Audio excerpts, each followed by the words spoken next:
right.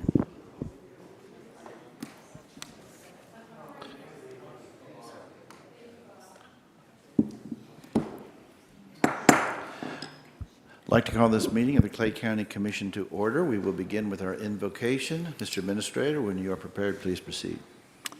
Pray with me. Father, we're grateful for the blessings of this day. We're grateful for the opportunity to gather under these circumstances, and we're grateful for the freedoms that we enjoy that allow us to do this. We ask your presence today in this meeting, and we pray all this in the name of your blessed Son, Jesus. Amen. Please rise for the pledge.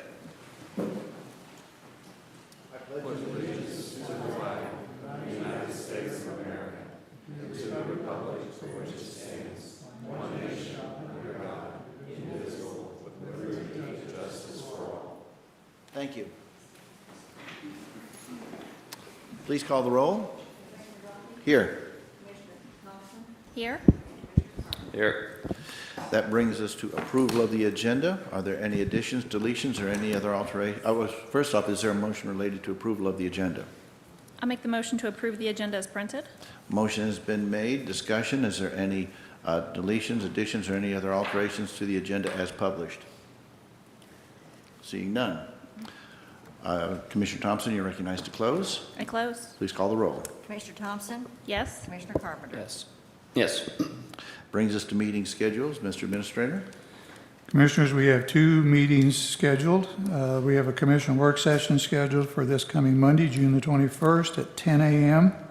And we have a commission business session scheduled for Wednesday, the 23rd of June at 6 p.m. Thank you. Brings us to honorary resolutions. There are none on today's agenda. First item we have one item under discussion. Mr. Administrator. Commissioners, we have the representative from the assessor's office here to begin a discussion about certificates of value and an ordinance request relative to tax statements. And I'll turn the floor over to Tracy Baldwin. Thank you. And just as a reminder of those here before we get started, citizens who wish to make comment or anyone else who cares to make comment, obviously line up at the podium to speak. Please make sure that the green light on the caller is on your microphone so that you can be heard. Please identify yourself so we know who is speaking. That also helps us on our audio recordings to know who is speaking. So with that short announcement, please proceed. Good morning, everyone. Thank you, commissioners, for giving us a little bit of time in your day for this ordinance. I'm Tracy Baldwin, the deputy assessor, and this is Lucas Wallingford, a member of our legal staff. Lucas actually did a lot of the research and the wording of the ordinance that we're going to present for the certificate of value. A couple points I wanted to point out real quick. This is a very beneficial tool for our department and the county as a whole.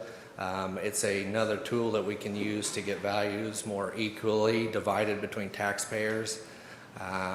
And all the charter counties in Missouri but one already have this ordinance in place.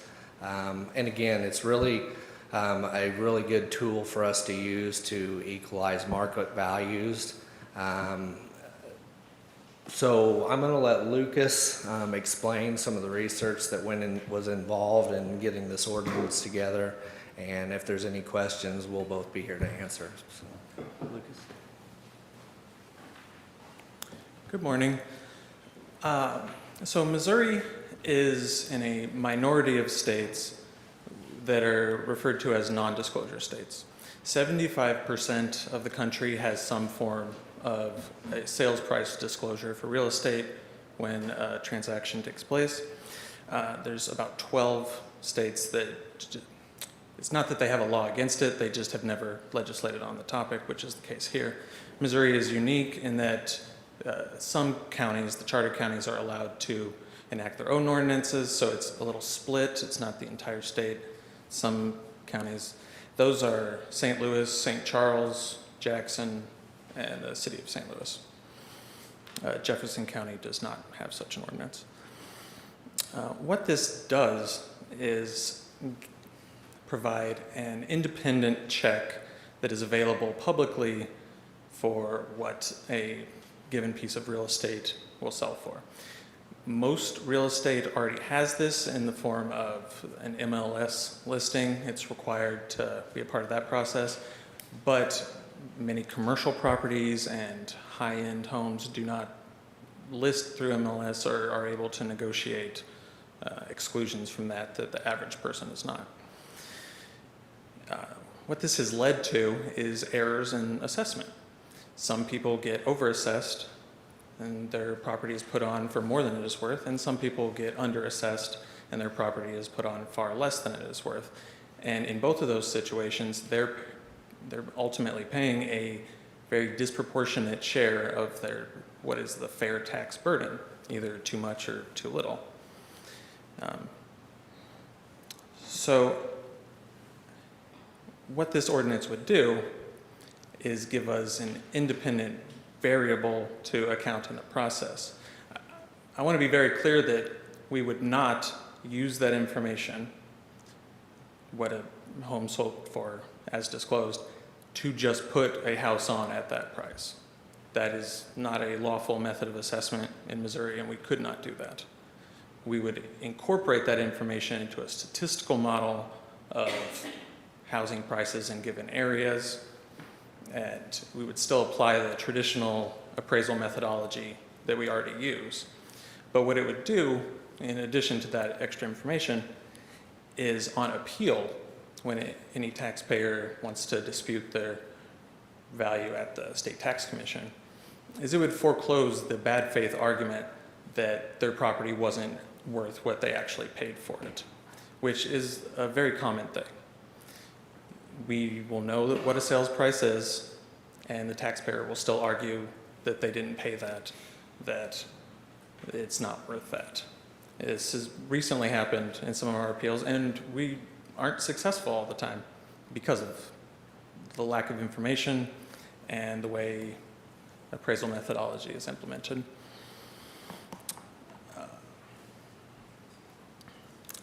So it's not a particularly burdensome form. It would be, I made up a few different examples based on other counties, but it would be just one page that you would file when you filed your deed.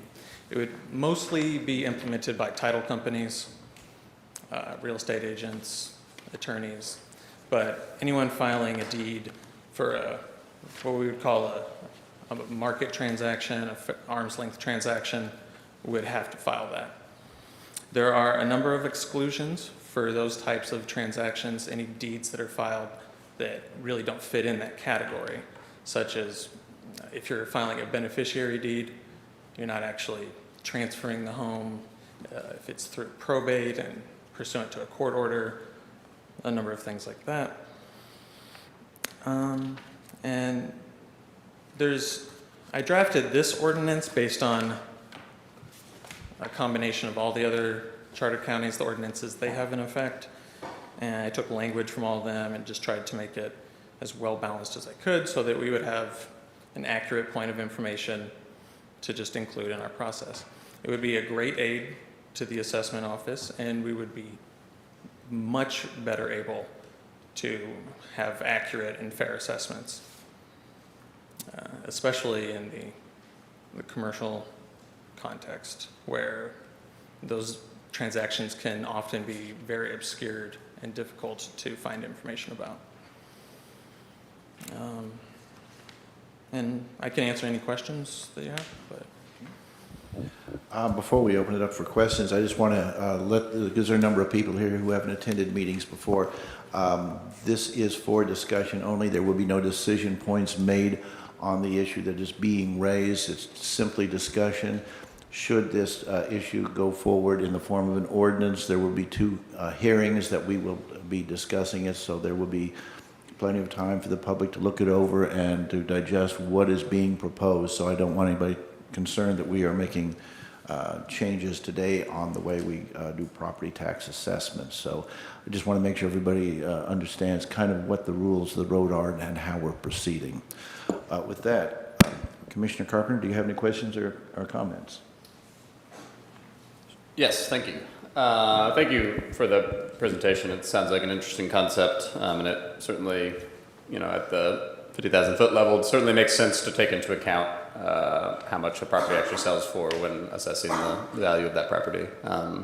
One thing that occurs to me is, as you all know, working in the assessor's office, sometimes you can have pretty rapid increases in the value of property. We're experiencing that here in Clay County right now, both for residential and commercial property. And so I agree, certainly with the goal of getting it as accurate as possible and making everything as fair as possible.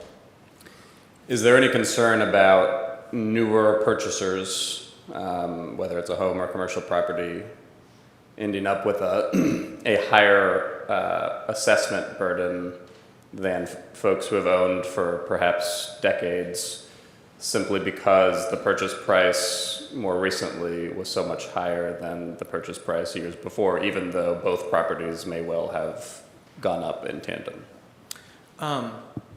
Yes, that's a concern I could see people having, but so like in California, that's basically the way it works, is new purchasers go on at their sales price, and people who have owned their homes for a long time have some value that's not really accurate, but it's grandfathered in. But that's not the way Missouri law is written. It's not the way the Constitution allows us to assess properties. We have to assess using appraisal methodology. And it has to be uniform. The methods we use have to apply to all taxpayers. We are prohibited by law from, and other counties have gotten in trouble for doing this, for putting someone on at their sales price. That's nothing that we would be able to do. So someone who has owned their home for a very long time and hasn't sold, they're still being assessed in the same manner as someone who has just recently sold their property. We use appraisal methodology, gets pretty complex, but there's 3 different approaches. For residential properties, it's mostly called the sales comparison approach, and they look at current sales and make adjustments based on all the different attributes that a house may have. The location, the type of roof, or the features it may have versus another house. But that's already the system we do, is the sales comparison approach. This would just give more information, so we would have a better idea of what current market values were. And it's something that's not often understood in our job. We run into it quite a bit. We don't increase people's taxes. We have no control over the taxes. And the more inequitable the assessed values are, it ultimately leads to people's taxes being higher, because all the taxing jurisdictions are going to increase their levies to get the amount they want, regardless of what the assessed value of any individual taxpayer is. So it's called tax equity and fairness, and we try to keep it as accurate as possible so that burden is spread out as fairly as it possibly can be, so those levies can be as accurate as they are required to be. I'd like to also add something to the comment. I think Lucas had touched on it earlier. Tracy Baldwin, Deputy Assessor. He touched on it a little bit earlier. Residential-wise, there's lots of different resources, and there's getting to be more common resources all the time. So a lot of this has been used with residential. It's when we get into this that would be really helpful is commercial. So commercial side, we usually see a lot of the more larger increases, especially lately, because we are getting a little bit more data, but it's still a tool to help us equalize that more. But residential is really not, this isn't a huge benefit to the residential side because, again, we have lots of different sources to get this information, but it is all used in a ratio studies for sales. So it would especially exponentially help the commercial side to get the values more. So you would, after time, hopefully you should see less of those larger increases. And a lot of the times when people say there's such a large increase, Without knowing all the details of those increases, it's hard to say that so many of them increased to this amount. There's very few on the residential side, at least, that increase above, like a 30%. So when you hear somebody talk about a 30% or a 40 or 50% increase, that's a very small amount of people. I believe it was less than 3% of our residential properties that went up over the 30% range area. So there's always a unique reason. One of those reasons could be they've appealed in the past and got it lowered for conditional reasons or something like that, and then the adjustments don't stay there forever. They come out and they could increase back up. But again, that's why we also have 3 steps of appeals to eliminate some of that. But commercial-wise, this would be a tremendous advantage for us. Gotcha. Thank you. Just a quick follow up on the commercial piece then. So if y'all are gonna be able to take into account the sale price of a commercial property, just sort of the same question, which is if you have a commercial property that has been owned for 25 years and you have another one that was just bought, a month ago, obviously there's been a tremendous growth in value for both pieces of property, almost certainly, and possibly even more for the one that's been held for 25 years. Is there any concern that the new commercial buyer ends up with a higher relative tax assessment simply because you guys have that information on the one but not on the other? In a perfect world, no, because they're all, again, valued with the same methodology, which is mass appraisal. So we'll use that data. So if we see in an area that a new property has sold for a lot more, that goes into our ratio study to where we would try to increase all the properties in that area up to a market value of that. So there are instances where maybe that could happen, but in reality, it should never happen because, again, we use mass appraisal and it will go into a ratio study of that area. Thank you very much. Appreciate it. Commissioner Thompson, do you have any questions or comments? Thank you, Commissioner. I guess it's more of some of these other counties that you guys mentioned that haven't enacted this. Has there been a lot of opposition? What does that kind of look like? And has there been a lot of issues with that? And how long have they been doing this, put into effect? I believe the first one was in the late 80s. Okay. I found an Attorney General opinion referencing that as, I think, the first one in... Could you speak a little more loudly, I'm please? sorry. I think it was 1988 Attorney General opinion that was referencing that. It's kind of a mixed situation because what it does is it also gives taxpayers access to this same information.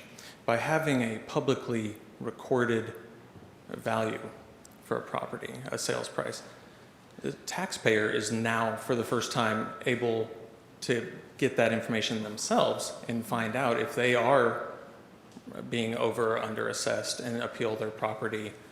Whereas before, they have to go through a real estate agent, they have to go through MLS, which not everybody has access to, and it's really, they're at the mercy of that entire monopoly that the real estate industry has on that information.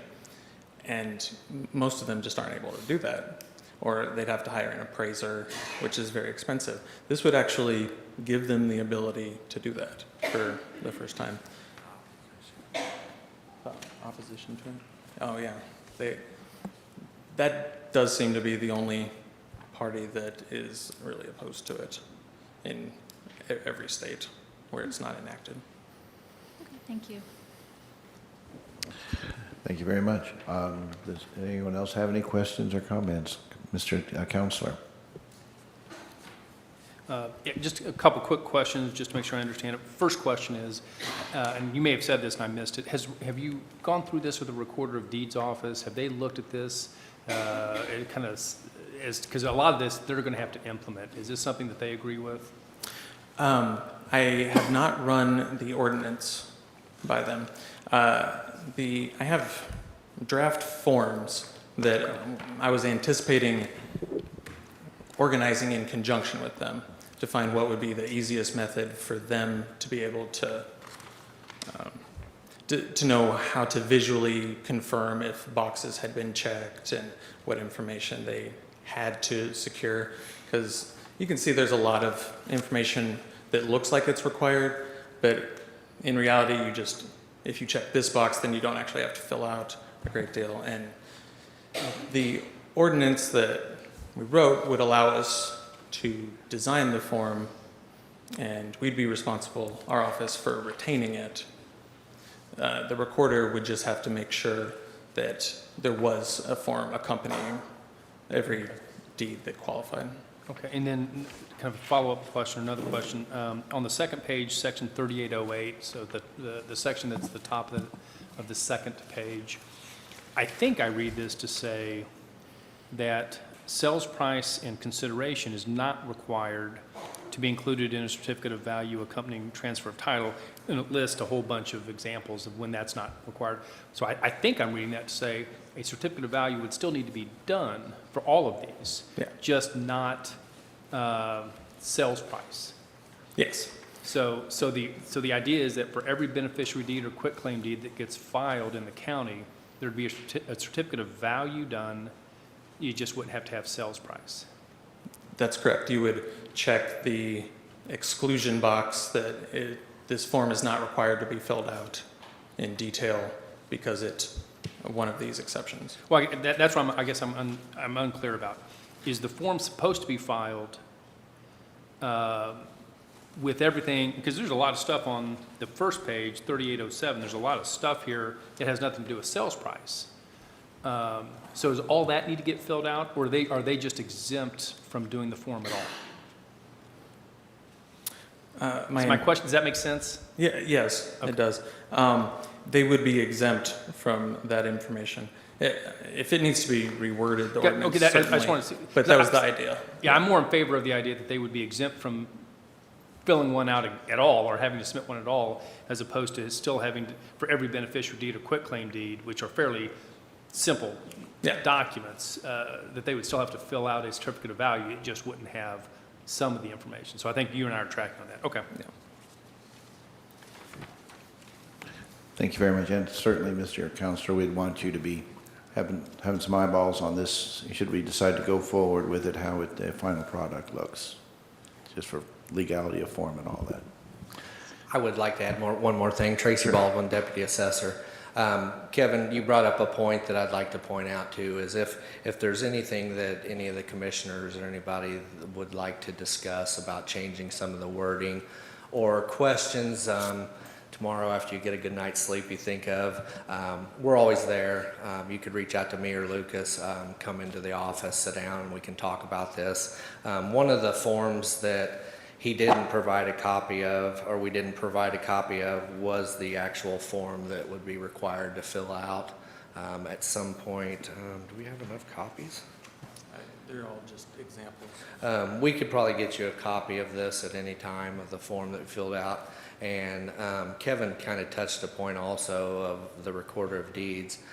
We would like to talk to her at some point and discuss this, but we're prepared to take as much responsibility on this that's required. So really, she would just have to make sure the form gets to us. Any further discussion?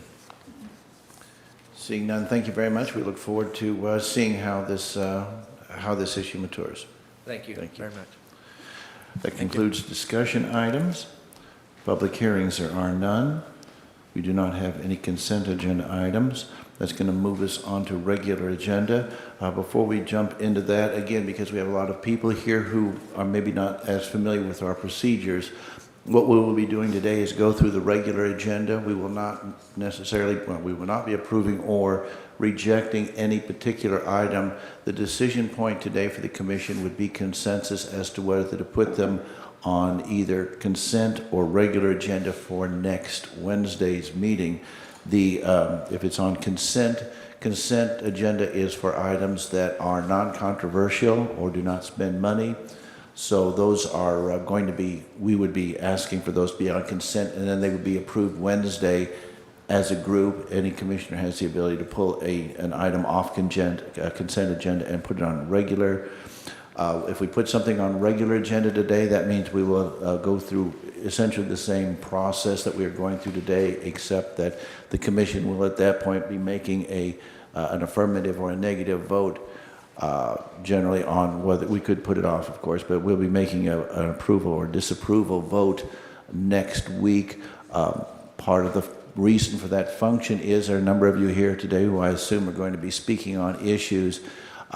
This gives not only the commission a week's chance to digest whatever we hear today, but it also gives any citizens the ability to either reach out to us or to also maybe expand on their comments at the next meeting so that we get the maximum amount of citizen input possible on these issues, some of which obviously get rather controversial.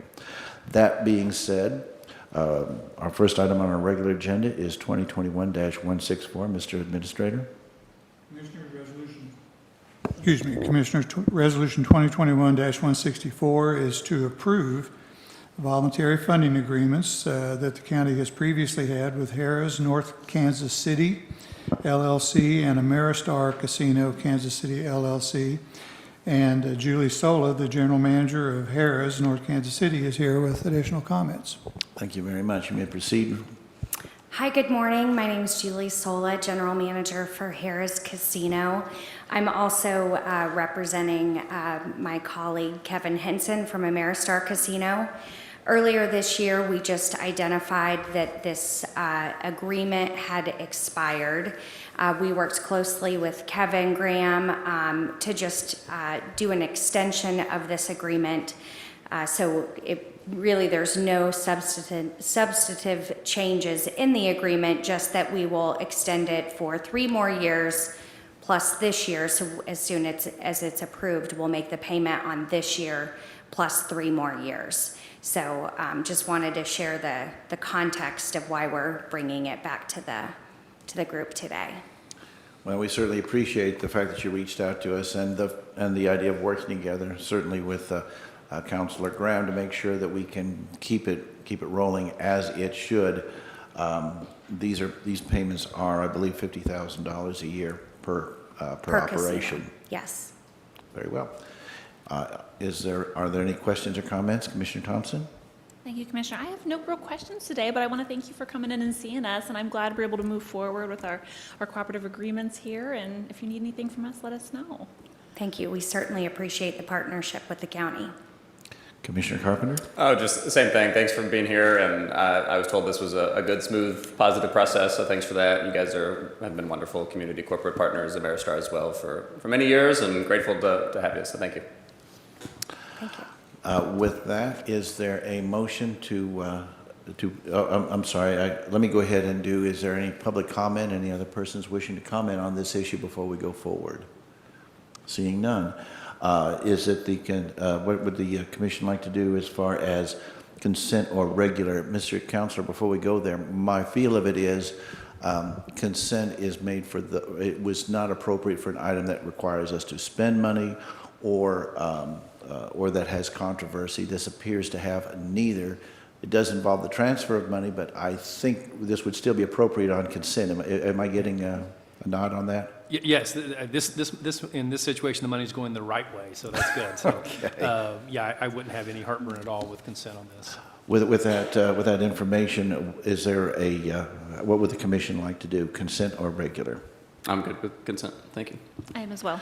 Very well. We will put 2021-164 on consent. Thank you so much for being here.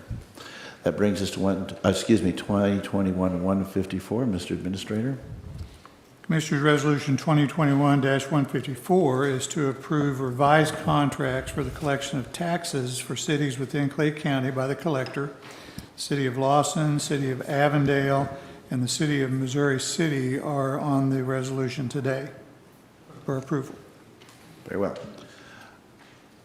I don't see anybody here ready to I don't speak on that. think the collector is represented today. What we are, and please correct me, Mr. Administrator, if I'm stating this inaccurately, these are fees that we receive essentially for doing the collection work for the cities on their taxes, and then we forward that money to them, and for that consideration, they pay us a fee for taking care of that that collection of their tax. Is that pretty accurate? That's a correct characterization, and these are annual renewals that we're just doing. This is more ministerial than anything.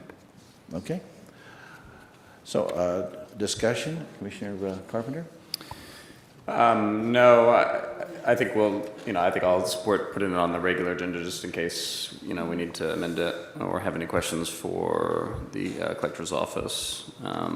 But my anticipation is that this is identical to what we did with the revised contracts previously, that we're just adding a couple additional cities here with Lawson, Avondale, and Missouri City.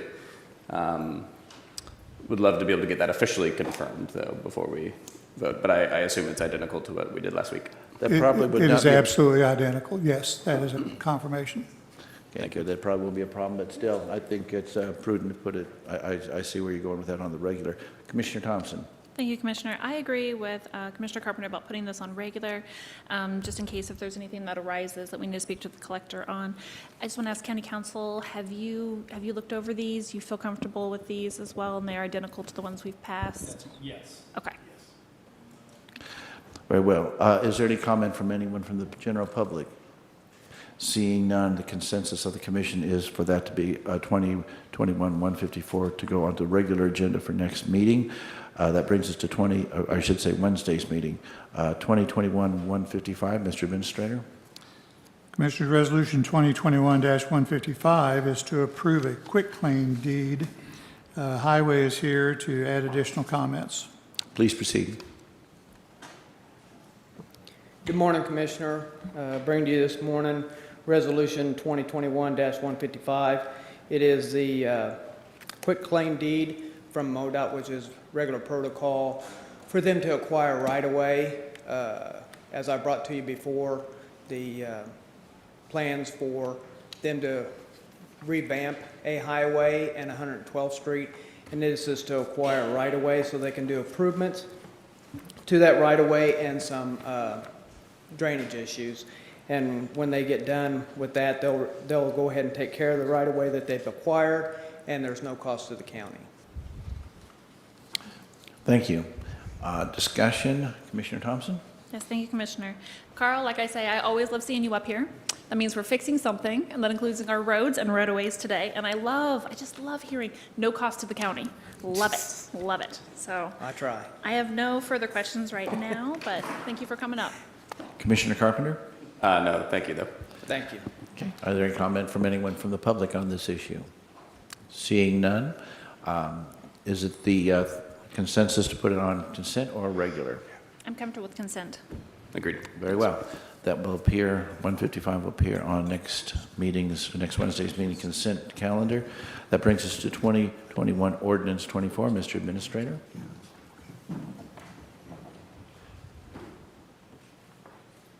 Did you just call on me?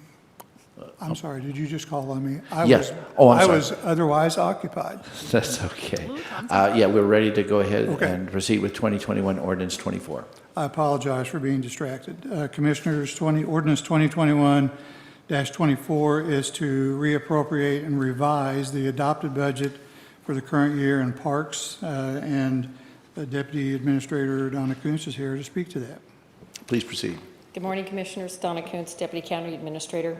This is a follow-up from our Missouri Community Trim Grant that we had applied for.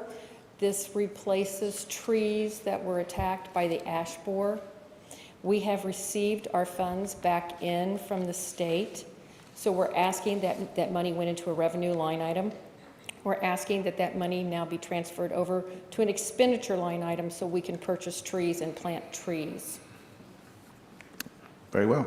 By the way, for those who are listening, TRIM is an acronym for Tree Resources Improvement and Maintenance. Government loves their acronyms. It seems to be a pretty non-controversial item. Questions or comments? Commissioner Carpenter? No, we've already received the 7,700. That is And so it's in correct. one fund. We're just transferring to be able to utilize it to buy the trees. Yes, that's Very correct. good. Sounds great. Thank you so much. Commissioner Thompson? No questions right now, thank you. Are there any comments from anyone from the public? Seeing none. Is the consensus to put this on consent for next week, or next Wednesday? I'm comfortable with that. I am as well. Very well. 2021 Ordinance 24 will be on our consent agenda for that meeting. That brings us to 2021-156. Mr. Administrator. Commissioner, may I interrupt for just a minute? Sure. A scheduling question. We have a number of items that are all coming up relating to planning and zoning next. My understanding is that the folks are here from Operation Safe, which is the last item. We had talked about maybe taking them out of order. I think they're now here if you wanted to take 163 up before the planning and zoning issues. Is that? Sure. Okay. We are going out of order, so I would certainly ask the consent of the commission. Is everyone comfortable with moving that item to the next item to be done? I am. Yes. Very well. Since that is the unanimous consent of the commission, that brings us to 2021-163. Mr. Administrator? Commissioners, Resolution 2021-163 is to approve a payment to Operation Safe for salaries, benefits, services, and supplies. This will be funded with American Rescue Plan dollars. Folks from Operation Safe are here to make some comments. Very well. Please come forward. Well, I'm Steve Ranches, President and CEO of North Kansas City Hospital. David Fees, President and CEO of Liberty Hospital. And Christian Starner, Lead Government Strategist with Cerner Corporation. We are here to formally request support of Operation Safe. A week ago on Thursday, the Kansas City, Missouri City Council approved a funding of Operation Safe to the amount of $1.8 million, not to exceed $1.8 million. It was voted 11-2 by the Kansas City, Missouri City Council. There was an amendment to the ordinance that Kansas City, Missouri would support Operation Safe if we could get equal support and funding from Clay County. So we're here today to request that same amount. The funding would be in accordance with all federal guidance in support of Operation Safe. Okay.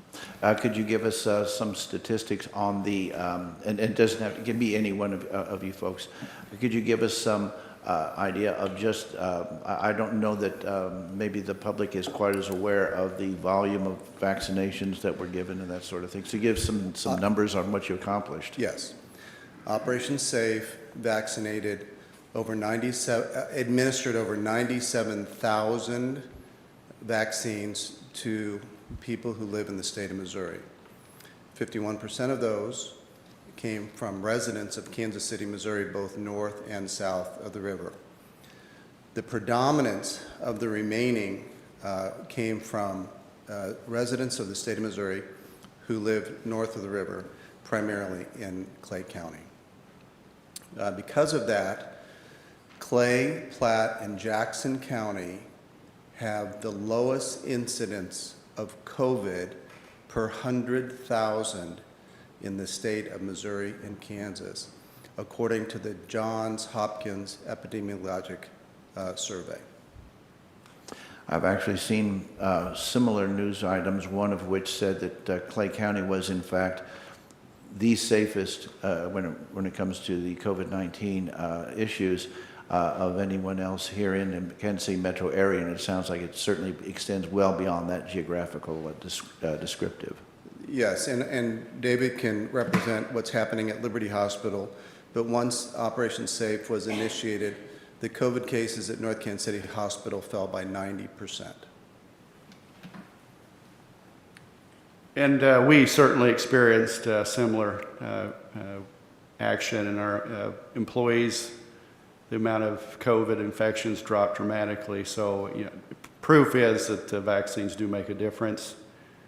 Coincidentally, right now, we are seeing a spike from patients that are from counties with lower vaccination rates, and we're seeing a lot of patients from those counties that have lower vaccination rates that are in our hospital. So we've seen a pretty significant spike in in COVID admissions over the last probably 30 days. So again, it does make a difference, and it has benefited our communities. And I just would like to add that it really was a wonderful example of community members, cities, county, everybody coming together, hospitals, Cerner Corporation, making our community much safer, and our ability to open back up and have our businesses thriving. Now we're having a challenge finding enough staff. We're so busy. So those are the good news, but thank you very much for your consideration of our request. Another thing I think that is important to take note of is these are not being payments made in advance of any expenditures or efforts done on the part of the Operation Safe Partners. These would be reimbursements that we were talking about here. So these are monies that have been already expended by your organizations, and we are the action we're taking is to again make those organizations whole. So again, Christian Starner with Cerner Corporation. I just wanted to kind of expound upon what Dr. Reinches and Dr. Fees had said. So this was a true community partnership. It was started by Clay County Health Department. It really started as a Clay County initiative, but within 2 weeks, so it was started on February 1st, and by February 17th, it had grown to include the cities of North Kansas City, Liberty, Gladstone. We did a lot of partnerships with the local universities, so getting them, getting their nursing staff in so that they could get their hours in while they're going through nursing school, like at William Jewell, just right over here. One of the other things I did want to point out is that it was all driven by community service. It was all volunteers. Nobody was, benefiting financially off of this. And then just for situational awareness, all of the funds, none of it will be going to Cerner. So I just want to make that clear. I know that that was brought up in Kansas City a couple times, and that is not the case. So Cerner will not be a beneficiary of any of the funds. It will all go to make the hospitals and the other organizations whole. Very good. One of the other aspects, obviously, when we're making these kinds of expenditures, there's a good degree of oversight. We try to exercise as much oversight as possible. Our county auditor is here, and perhaps you can give us just a brief version of the double checks that we're going through here, the verifications of expenses. So if you could give us just a taste of that, please. Well, good morning, Commissioners. Yes, Victor Hurlbert, Clay County Auditor. As you know, we set up a fund for the American Rescue Plan Act for the initial first tranche of the $24 million we received, and expect double that next year. The consortium, Operation Safe, has already outlined that this is clearly an eligible expenditure, and they already outlined from the guidance that it was from March 3rd, 2021 forward, as the Act requires. One of the four main categories of eligible uses is responding to the public health emergency, and clearly this is probably the most, one of the most, if not the most eligible expenditures of those eligible uses. But we will certainly work with the consortium and partners here to get all the documents required that we need as far as invoices and payment support. They've already outlined the figures, but just so from the county's perspective, when as we are audited, to be able to just have all our documentation in order, because at the end of the day, the county is going to be liable. We are the recipient of these funds, but certainly we'll get that set up. I did put together just for a procedural matter so that we have a process in place, an application that we can work with the consortium about to outline that, as well as a reporting form similar to what we use with the CARES Act. And the health department would be very familiar with that, of how to complete it, and basically just identify by line item how those numbers are reconciled. So we can get that to the responsible individuals and make payment directly from the fund. So that's really what we've set up. I believe I've included that application in your packet to the commissioners, and we can get that to them. Fairly straightforward. And that's really all I have. And any questions I'm happy to ask. The fourth partner in the consortium, the Clay County Health Centers, I don't believe is here today, but I do want to make sure that they also get accolades for the work that's being done.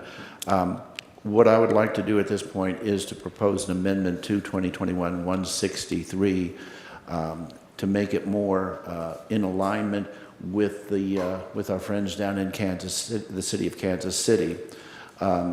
What I would make the motion to delete language on line 2 that would read the payment of $1,849,156,000, and I would like to insert payment not to exceed $1,849,156. I could read that back again. Does the clerk have that language sufficiently? I'd like to go ahead and I'll go ahead and just mention why I'm doing this. There's a couple of reasons. One, of course, is it puts us in alignment with Kansas City and their language, which I think makes it a lot more seamless. This also allows some flexibility if the amount ends up being for some reason lesser, we don't have to come back and revisit this. So this allows reasonable flexibility if that does go below that, but obviously if it goes above that, that would not qualify under this particular resolution. So I would like to open that up for discussion. That motion to amend, Commissioner Carpenter. Thank you. So when you say in case the number goes below that, what scenario are you envisioning in which it might be lower than this amount? Well, there is a possibility. We've talked about a lot of documents, so if by chance there may be an expense that might not qualify because these are they're certainly date sensitive. So if that were to be the case and there were an item that inadvertently was included that is not part of that qualified batch, that could be. That amount could be adjusted without having to revisit the commission. Understood. Okay, thank you. Commissioner Thompson, No questions right now, thank you. are there any comments on the proposed amendment from the public?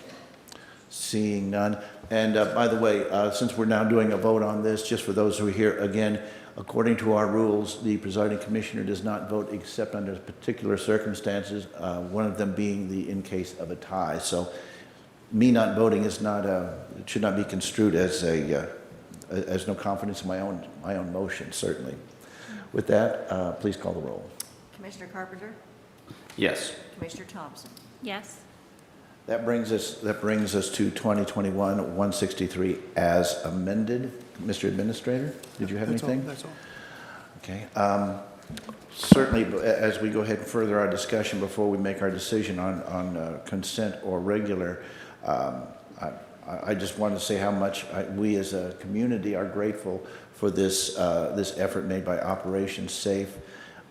It has been recognized certainly far and wide, certainly at the state level, as being a model for how this kind of a program is administered and effectively deployed. So with that, Commissioner Thompson, do you have any comments or questions? Thank you, Commissioner. As we've heard from our elected auditor, there's no better way to spend this money than for this project right here and with the American Rescue Plan Act funds. So I will be in favor of this and voting yes when the time comes. So Very good. Commissioner Carpenter. Oh, absolutely. I think it's a tremendous use of the funds, directly in line with what was envisioned to utilize these funds and the COVID response, and we'll support it as well. I do want to add, there was some discussion of all the progress that's been made, and there has been a lot of progress. I do think there's more work to be done, including in the metro counties that were listed. Each of those counties is still pretty dramatically behind the national average. That includes Clay County in terms of vaccination rates. That includes Jackson County, Wyandotte, et cetera. So I think there is more work to be done beyond Operation Safe, and we'll have a lot of additional ARP funds here to be thinking of ways to use those funds. Read just this morning that Missouri is among 4 states with the highest per capita rates of hospitalization of COVID right now. Not coincidentally, all 4 of those states were also below 40% in total population vaccination rates, dramatically behind the national average. And so there's more work to be done, but the folks at Operation Safe did a lot of great work to get a lot of people in the area vaccinated. Very grateful to them and look forward to chipping in our fair share to finance that effort. Thank you very much. There are no further comments. It seems to me that in spite of the fact that we are all, I think, in favor of the issue itself, today's decision point is to put on regular or consent. And because this involves expenditure of money, am I right to assume that we are good for a regular session on this? Yeah, absolutely. Thanks. Very good. Then 2021-163 will be placed on the regular agenda for next Wednesday's meeting. That brings us back to 2021-156. Mr. Administrator.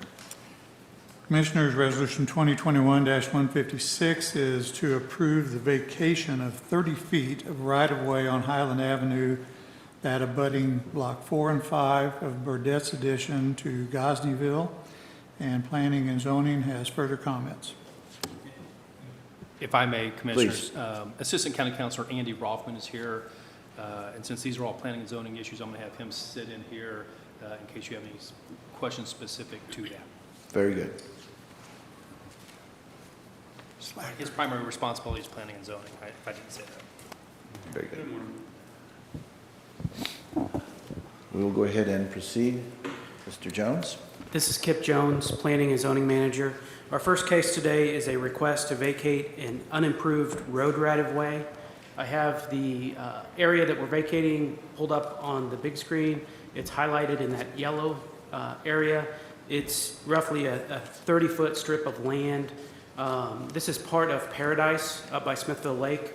Paradise is a very unique place in unincorporated Clay County with some very small lots.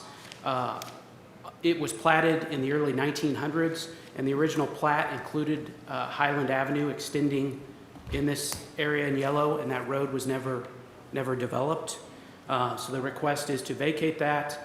We have, I'll zoom in a little bit here, we have each property owner that abuts this unimproved right-of-way that is part of the application, and if approved, one of the requirements would be that each applicant that abuts the right-of-way would have a new deed, and we would basically divvy up the 30 feet equally amongst the property owners, and we would verify that their deeds and legal descriptions were done correctly. So each property owner would basically gain 15 feet where their property abuts this right-of-way area. The Land Development Code has a section of code that specifically details how we handle vacation requests. There are 4 approval criteria, which are on page 2 of the transmittal. We also notice this case in the Courier Tribune and send adjacent property owners letters. We also send out letters with the case review to utility providers. To date, we have received no objections from either an adjacent property owner or utility company or the Clay County Highway Department. Clinton County Water District Number 4 and Platte Clay Electric both specifically stated that they do not have an objection to vacating this. The Planning and Zoning Commission did hear this at their last meeting, and their vote was 6-0 to recommend approval, with the one condition you can see in Exhibit A. I would be happy to answer any questions the Commission may have, and I believe the applicant is present as well. Any questions, Commissioner Carpenter? Thank you. No. Commissioner Thompson? No, thank you. Any comment from the public on this particular issue? Seeing none.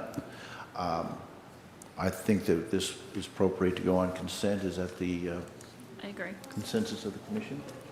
Very well. 2021-156 will go on to our consent agenda for next Wednesday's meeting. That brings us to 2021-157. Mr. Administrator. Commissioners, Resolution 2021-157 is to approve the vacation of a utility easement on lot number 7 of Hermitage Manor Estates, and Planning and Zoning has further comments. Please proceed. Kip Jones, Planning and Zoning Manager.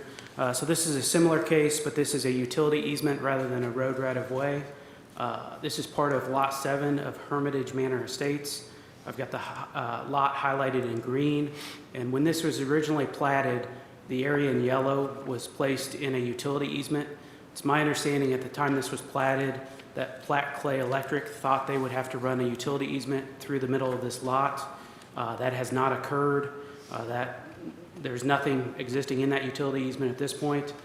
To give you an idea of the area, this is Watkins Mill State Park here to the northwest, and the city of Excelsior Springs is located to the southeast. So the request is to vacate this utility easement. It has the same 4 approval criteria as the previous case. This case was also noticed in the Courier Tribune, and adjacent property owners were sent certified letters. Utility companies were also reached out to for comments. We have received no objections from either adjacent property owners or utility companies. And the Water District Number 8 and Platte Clay Electric both responded that they do not object to us vacating this easement. And really the reason to vacate this is it kind of splits that lot in half and limits where you can build a home on the property. The Planning and Zoning Commission did vote 6-0 to recommend approval with the one condition in Exhibit A. I would be happy to answer any questions the commissioners may have, and the applicant is present as well. Commissioner Thompson? No questions, thank you. Commissioner Carpenter? Thank you. No. Are there any questions or comments from the public? Seeing none, again, this appears to be a consent level item. So if that's the consensus, then we will put 2021-157 on for the consent agenda at the appropriate meeting. That brings us to, excuse me, 3 combined items, 2021-158, 159, and 160. Please proceed, Mr. Administrator.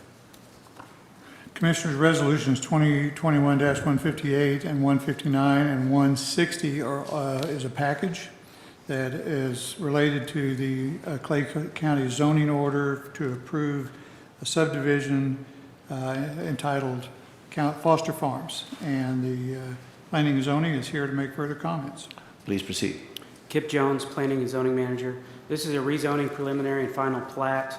Got the property once again pulled up. It's outlined in the yellow. This is the underground facility, cave facility off of 210 Highway. So that gives you a little bit of reference where this is. This is approximately 40 acres. The applicant is proposing to divide this into 2 lots. Currently, it has 1 single-family house on the property. It's at the end of kind of a dead-end cul-de-sac type street that is within the MoDOT right-of-way. The existing house is in this area, and it would be on Lot 1. The applicant would like to build a second house on Lot 2 in this area. Lot 1 would be rezoned to residential ranchette R5 zoning, which is our current zoning standard for lots that are between 5 and 10 acres. This lot is approximately 6.5 acres. That leaves approximately 33 acres with Lot 2 that would remain zoned agricultural. They are proposing to put an easement that would allow the new home to access through the existing driveway. So we will note a 60-foot wide egress easement on the plat in this area. This is located in our rural low density tier, which allows lots that are 5+ acres. This case was also noticed in the Courier Tribune and has 5 rezoning criteria, which review and decision-making bodies should consider. That is on page 1 of the transmittal. The applicant received all their outside agency approvals. Road impact fees and park impact fees will be required when this permit for the new single-family home is issued. We talked about the shared ingress-egress easement. The Planning and Zoning Commission did vote 6-0 to recommend approval of the rezoning preliminary and final plat. Staff did visit the property, noticed no code violations, and we did not receive any opposition to this case. I would be happy to answer any questions the commissioners may have, and then the applicant is present as well. Commissioner Carpenter, do you have any questions or comments? No, thank you. Commissioner Thompson? No, thank you. The applicant is, of course, present, as Mr. Jones had indicated. Certainly, the applicant is free to make any comments or make any points that they would like. It is not required that anyone come up and testify, so we want to make sure the opportunity is extended. Would the applicant care to comment? I see no. Okay. Very well. With that, we will, is there any comment from the general public? Very well. Seeing none. I believe this needs to be, the motion on this, or I should say the action needs to be, and correct me if my language is not quite where it needs to be, consent with approval. Is that the phrase I'm looking for? Yeah, I think that's right. Okay, so it's slightly different from just moving on to consent because of the way the resolution is structured in these transactions. So is it the will of the commission to move to the consent with approval on this issue? Yes. Yes, I wouldn't mind getting some clarification as to what the difference is. I would ask Something legal wouldn't matter. staff, because they had just told me that this was something that kind of tightened up, I guess, the legal process. So the question is, why the distinction on this particular phrasing to make it consent with approval as opposed to just consent? Well, right now, it can be approved or denied. Typically, you'll have one of those two. We don't have that. This Well, would you go ahead and use them and identify This is yourself? a resolution in front of me, but we want to make sure that, let me see, is this, yeah. So if you look at 158, 160, so there's an approved or denied box to check. And if we put it on consent, we don't necessarily know which box to check. It's just giving staff direction as to which box to check. Okay. So it really doesn't have any practical difference. It's more it's enabling staff to do the paperwork more efficiently. Correct. Understood. So that's true for all these P and Z Yes, documents, though? Okay. Yes, that's right. Thank you. If you don't mind, this actually applies to all of these planning and zoning documents. There's an approval or a denial box that needs to be determined. So if you do consent, I think the proper terminology is consent with approval, or denial, whatever that, but in that case. So this really applies to every planning and zoning documents we get probably now and moving forward. And just clarification for procedural purposes, once this has been done in our initial discussion, our initial decision-making, later in the meeting when I entertain a motion to put items on both consent and regular, will that issue need to be revisited, or have we pretty much covered that base with what we've done here? I think this pretty much covers it, but I want to verify. I agree. I think once you give consensus as to how you want it to be put on your next agenda, then just the motion at the end will take care of it. And of course, under our ordinances, if any commissioner wants to pull that out by next week, that's certainly, they have that right. That is true. Yes, any commissioner may remove an item from consent agenda pretty much right up until we cast that vote. With that clarification, I hope that answers your question, Commissioner.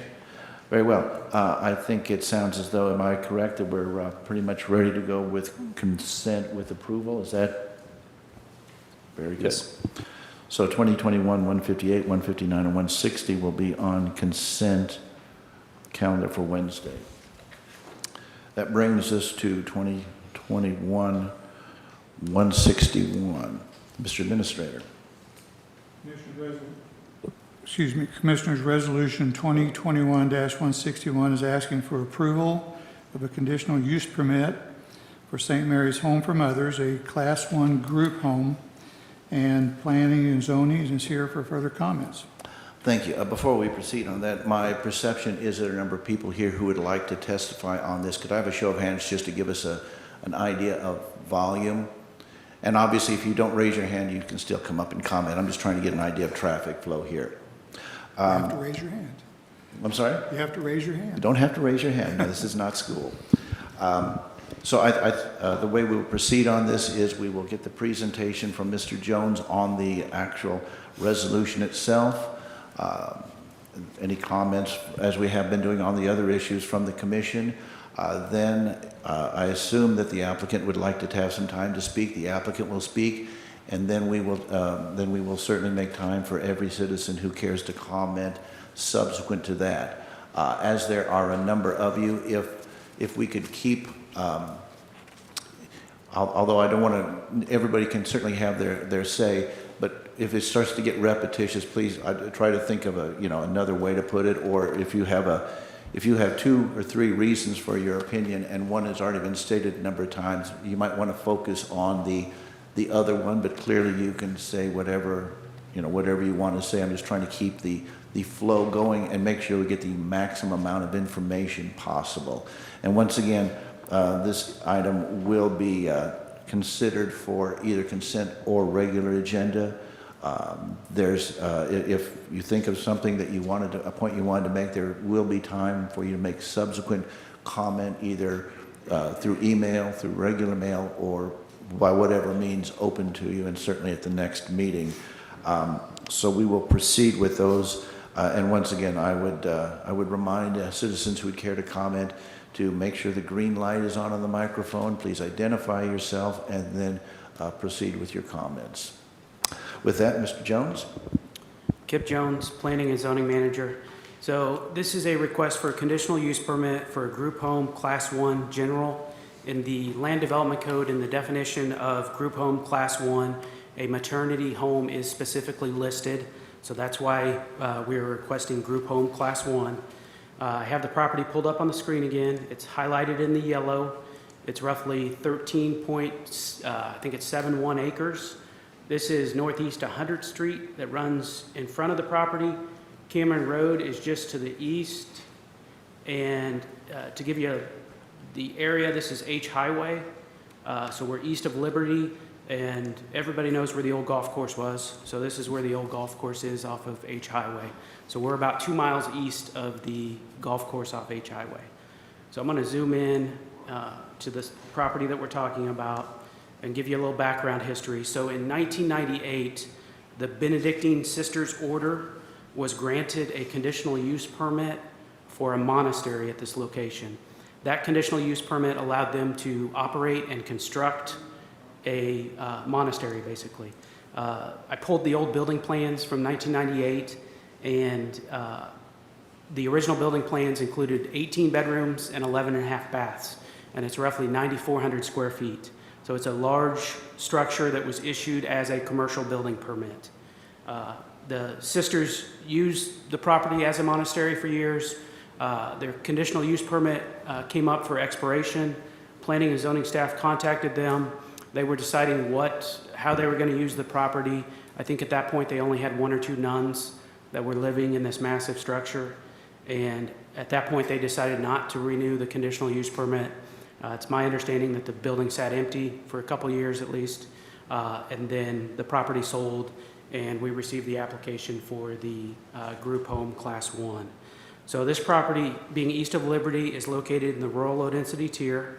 We're not talking about subdividing, moving property lines or anything like that. Any conditional use permit, we have to public notice in the Courier Tribune, and we sent adjacent property owners within 1,000 feet a certified letter.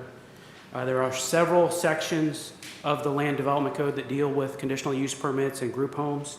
The first one is the use table, which tells us if a property is zoned agricultural, it must get a conditional use permit to be able to run a group home on ag zone property. And with any conditional use permit, there are 6 criteria that must be met. Those start on page 1 of the transmittal and are labeled A through F. I'm not going to go through each of those individually, but I'd be happy to answer questions on those. With any other conditional use permit case, we reach out to outside agencies. The Clay County Highway Department gave us comments that the northeast 100th Street, which runs in front of the subject parcel, was resurfaced last year and is still in good condition. They also noticed that MoDOT has plans to make improvements at the intersection of northeast 100th Street and H Highway. I'm trying to get back there on my screen. We have had several complaints about potholes in this area, and I verified with the Highway Department that those potholes fall within the MoDOT right-of-way, so that should be taken care of when they do that improvement. To me, this is a 2-step process. The first step is the conditional use permit, where the county commission decides, does this use make sense for this specific parcel in this specific location? And if the conditional use permit is approved, the next step is the building phase. Any kind of change of use of a commercial building is going to require a building permit, and planning and zoning staff, the fire district, the Clay County Health Department are going to be part of the building department or building permit meetings to make sure that this structure will meet the building, the fire codes, and any codes and regulations that the health department has. But to me, that's step 2 when that building permit application is applied for, if the conditional use permit is approved. We did have contact with the fire district initially just to get some initial comments, and we included those in the transmittal. The applicant has submitted a letter and business plan that gives more details on how they propose to use the structure. They are setting, or actually the Land Development Code and the applicant would like to set the total number of pregnant women at 15 and their children. So any child that is less than 5 years old would not count towards that 15 as it is currently written, but children over 5 years of age would count towards that number of 15 clients, basically. The applicant has also submitted a site plan that gives details on improvements that could be made to the property. The Land Development Code does require some parking standards. Staff believes that those parking standards with this parking area here, there's a overhang where there's some additional parking, and there's a 5-car garage at the back of the property with some additional parking. We believe they meet their parking requirements. They will need to post a couple ADA signs and make sure that they are van accessible as well. The Land Development Code also gives us some details on when a traffic impact study is required, and that Land Development Code will tell us with any rezoning, preliminary or final plat, or PUDs that are projected to generate 100 or more peak hour trips, or when the highway administrator determines that the proposed development will have a measurable impact on the county road system. In this case, the highway administrator has determined that a traffic impact study would not be required, and they also provided some traffic counts that were included in the transmittal as well. So planning and zoning staff received calls from adjacent property owners. We received a couple calls of support and then multiple calls of opposition. We received opposition during the Planning and Zoning Commission meeting with the main concerns including additional traffic, number of people living in the structure, the ability for fire, EMS, and the sheriff's department to respond to the property in a timely manner, the possibility that this use could lower property values, the ability of the water district to supply water to the subject parcel, the conditions of the road in the area, and the possibility of the use creating additional visits from the sheriff's department. The Planning and Zoning Commission voted 4-2 to 0 to recommend approval of the conditional use permit with 14 conditions. I do want to point out several of those conditions. One is that the CUP could be revoked at any time based on validated public complaints for violations to the Land Development Code or failure to abide by the listed conditions. Those would have to be substantiated by county staff. We're going to require the fire district and health department approve everything before a building permit is issued, and that they would have to meet all building codes and fire codes adopted by Clay County, and then their food preparation would also have to follow the Clay County Public Health Center guidelines and regulations. So by no means is that everything in the report, but I would be happy to answer any questions. The applicant is present, and then I know we have several adjacent property owners that would like to speak as well. Thank you, Mr. Jones. I just had a couple of things. Could you described the building as massive, and while we do have the information in our packets, could you go ahead and tell us what the number of square feet is, so that gives us an idea of scale? So according to the original plans, it was 9,454 square feet. Very good. Another term that you used, and I'd had a citizen ask about this. Could you, the term validated complaint, it sounds a little bit like a term of art. Could you give us a little bit of clarification just so those listening can have a frame of reference by what that term means? So I think you're referring to like the condition that said that the validated public complaints. Correct. So we get multiple complaints every single day at Planning and Zoning on multiple different issues. And our job is to determine if those issues are code violations. So we have a land development code that has 273 pages in it, and a validated public complaint would be one that we receive a complaint on that county staff can basically verifies that that complaint or that issue is a violation of the Land Development Code. Thank you. That helps to at least define our terms here. I have, there's one, of course, one letter in support in our packets, and I got a letter of non-support from some landowners over on Cameron Road. My question is, did commissioners also get those same communications, and are there any further ones that I did not get? Yeah, I've gotten some communications, and I'm not positive that we've gotten exactly the same. It would be hard for me to know for sure. But. Okay. I think one of the things that we might want to make sure we do perhaps is to, through the administrator, make sure that all commissioners have all the communications received on this issue. Does that make sense?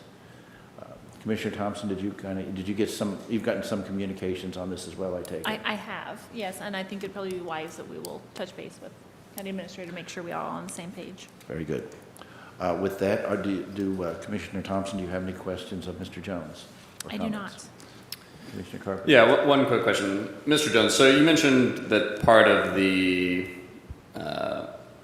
deal here was that the conditional use permit could be revoked with a validated finding. So just a quick question on process there. If the CUP were revoked, does that come then back to the commission to affirm that revocation, or does that automatically happen? Yes, the way I would see that happening is if staff had a violation that would provoke the revocation of the CUP, staff would initiate that case to be back in front of the county commission for it to be revoked. Okay, and so then the final decision in that regard would reside with the commission again? Yes, sir. I appreciate that. The reason I ask in part is if we move forward, and that's an if, right? We obviously don't want to put the folks operating this operation in a bad position where they make a big investment of time and energy here and finances, and then lose their ability to continue operating. So some certainty would probably be good, but I'm grateful to know that there will be, I guess, multiple layers of oversight over that decision. But thank you. No, I totally agree with you that should this be approved and should there be some validated complaint filed, it would be a very serious matter. We would need to take into account the nature of the complaint, whether it could be solved or not resolved. So I mean, there's a lot going on, and I think you're right. The idea of some deliberative process attached to it, I think, is a very positive thing. With that, if the applicant would care to make a presentation, they're certainly welcome to come forward at this time. And I will remind, as you're making your way forward, make sure the green light is on. Identify yourselves, speak into the microphones. At the end of the applicant's comments, we'll go to commission for any follow-up questions. And at that point, we will open it up for any other citizens who care to comment. And although they're not doing it on purpose, they're kind of lined up there. So if you would like to form a line, that way we can move through more quickly as we get to that part where we're soliciting comments from the public. Please proceed. Thank you, Presiding Commissioner. My name is Dan Hartman, and I am a commercial and residential realtor. I was the realtor on record through the end of the transaction. And what I mean by that is we were able to see that transaction through closing. The applicant did ask me to be involved as a consultant. Our brokerage, Show Me Real Estate, has an extremely good working relationship with Kip Jones and his staff. They've done a wonderful job, as always, and so that's my position. The only thing I want to encourage you as property owners is I understand there's a perception often when new businesses, or in this case, special use permit, because this isn't really a business, move in or near a facility that you live. I've been a realtor for about 4 years. Our real estate team just did about $20 million in transactions last year, so we understand your sensitivity to your property values. It is absolutely the utmost importance to each of you. And I just want to encourage you that this building sat empty, this residential building sat empty for 3 years. It was deferred maintenance through both financial burden to the sisters, as well as, and that can also add problems I'm not aware of any code violations that Clay County had given, but when we approached this transaction, we knew that there was going to be a significant amount of work that needed to be done regardless of how we move forward.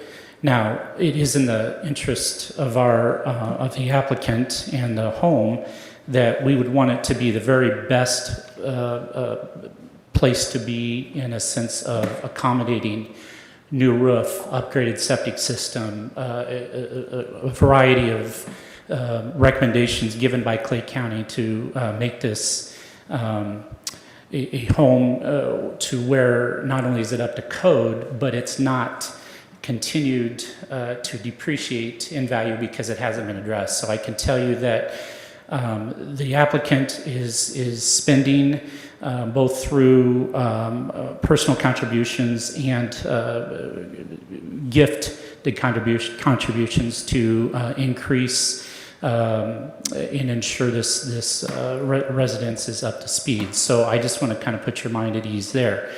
I'll be brief in just the sense that, again, I understand your concerns, and as a realtor, we deal with this every day. We look at the value of properties around, and we're very sensitive to our clients, including yours. I can't sit here and say that it wouldn't decrease, but I can tell you in the current marketplace with the improvements on that and with the appreciation that we're seeing in Clay County, I just want to set your mind at ease that what's planned and what's moving forward with the applicant to improve, it would be my opinion, will not decrease your property values. Any questions from the commissioners for me before I turn it over? Commissioner Carpenter? No. Commissioner Thompson? No, thank you. Please Okay. proceed with Thank the you, rest of Presiding the Commissioner. testimony. Thank you. My name is Matt Lohr, and I'm a clinical social worker and psychotherapist. I've been a licensed clinician for over 30 years. I've worked with a variety of individuals and families in all different settings as an educator, administrator. I have my own private practice on the campus of Maple Woods.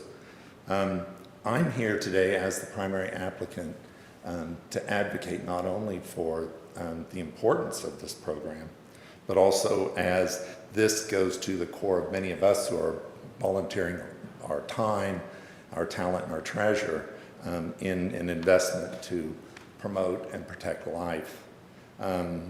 We are working in concert with another Catholic faith-based influenced organization in the St. Louis area that has been operating a maternity home there for about 40 years, Our Lady's Inn. We want the St. Mary's Home for Mothers to actually be a model that we would like to replicate in other dioceses and throughout different parts of the United States as a way to work and to help women who otherwise would choose an abortion because they are not housed or they're living in situations where their pregnancy isn't being supported. Our plans are to take up to 15 moms, and as Kip indicated in the conditional use permit, all children that are 5 years of age admitted would count toward that 15. Realistically, we'd probably be looking at about 10 to 12 moms, given those provisions. We would look at operating on a very intentional admission process because we want this to be successful. The irony of all of this is that we want what our neighbors want, okay? We want a tranquil, serene setting for our moms to be. We need that, having newborns and infants and toddlers on the premises and women in different trimesters. This is the kind of setting we need to promote that. Given that number of clients, 10 to 12, it is our intent, we plan to hire a full-time therapist. We will also have a full-time case manager that'll be meeting with these moms at least on a weekly basis. Having worked in this industry for quite a while, those ratios are really quite high, given the numbers of 10 to 12 moms that might be there. Our job and our mission, of course, is always to promote life. We plan and are setting out rules for our women that come to the facility. We will not allow alcohol, drugs, tobacco anywhere on our premises. We will utilize safety measures, including a gate to where people could not come up to the road after hours, that we could keep secured that their vehicle couldn't come up to the road. We really, the main piece that we want to underscore or want you to realize is that we want to be a good neighbor.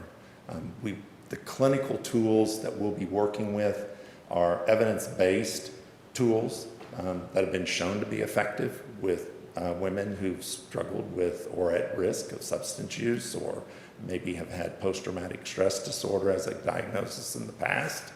These approaches particularly work around sensory processing, where we want the environment actually to be part of the healing process, okay? Therapy is much more effective from my experience when it's immersed, whether you're tending to a garden, you're working with small animals, just being outside in nature. This is the piece that we're wanting to promote and be part of what we have as our program there.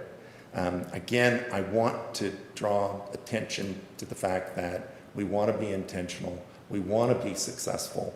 I am not incentivized to move this to 15 clients or anything. Okay, we're largely funded by private donations. In fact, my budget's better if I have a lower number. We want to work with, as I said, we'll have our resident staff there. We will not be taking emergency placements, by that meaning 24/7 types of women coming into our program. We will work with local resources, including like the Job Corps Center in Excelsior, GED, planning program. We anticipate a number of the women will be gone during the day, out working on either their vocational or technical skills and promoting those. Lastly, I just want to underscore that we all have an investment in promoting life. We're very invested in this county. I've been a resident for over 30 years. My practice is here.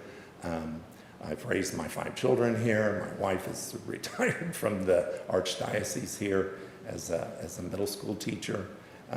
These are things that we want to do this. We want to do it right, and we want to do it to protect who we see as the most fragile members of our society. And this is what we're asking for in this petition. And I'll entertain any questions you might have. Any questions for this applicant? I just want to say thank you for the remarks, Mr. Lohr. Appreciate you being here today, and I'm certainly going to keep an open mind and listen to all the property owners today. That being said, I'm grateful to you for your work, not only on this, but your life's work, and I just want to say thank you. Commissioner Thompson. I'd also like to second that. Thank you for coming in today and giving us all this background information, and we're going to keep an open mind as we move forward on this. Thank you, Commissioner. I did have a couple of questions that you might be able to address. What do you anticipate being, and given the experience that with the facility in St. Louis, what do you anticipate being the average stay of one of these mothers? Well, what we're anticipating is that Commissioner, clients can stay up to a year after they deliver. Now, that's not hard and fast. Obviously, we're going to want women to stay there until they can be self-sufficient. So if that means they need to be there an extra 3 months to finish their CNA or what have you, but we're looking like up to a year. So given that number 2, just in and of itself, Commissioner, you can see we're not going to have a lot of volume and turnover in terms of our clients. So I feel confident we'll have a good clinical handle in terms of the people that are there on site, because they are going to be there for such a long time. And that was kind of where I was going with that, was that a more frequent turnover would be indicative of a possibly less stable environment. So that was kind of the basis of my question, and I was trying to understand, and I was more just trying to get a handle on what the experience had been, and so that, obviously I don't know that anybody would want to put a deadline. You're dealing with need-based, not necessarily on the clock, so I understand that. The other is, and I am not familiar with the other operation in St. Louis, but could you do any kind of comparison as far as what that experience was like? Because, and again, if there are contrasts that we should be aware of that make the experience of the St. Louis installation different, but I'm trying to extrapolate from that what we can reasonably expect here. Sure.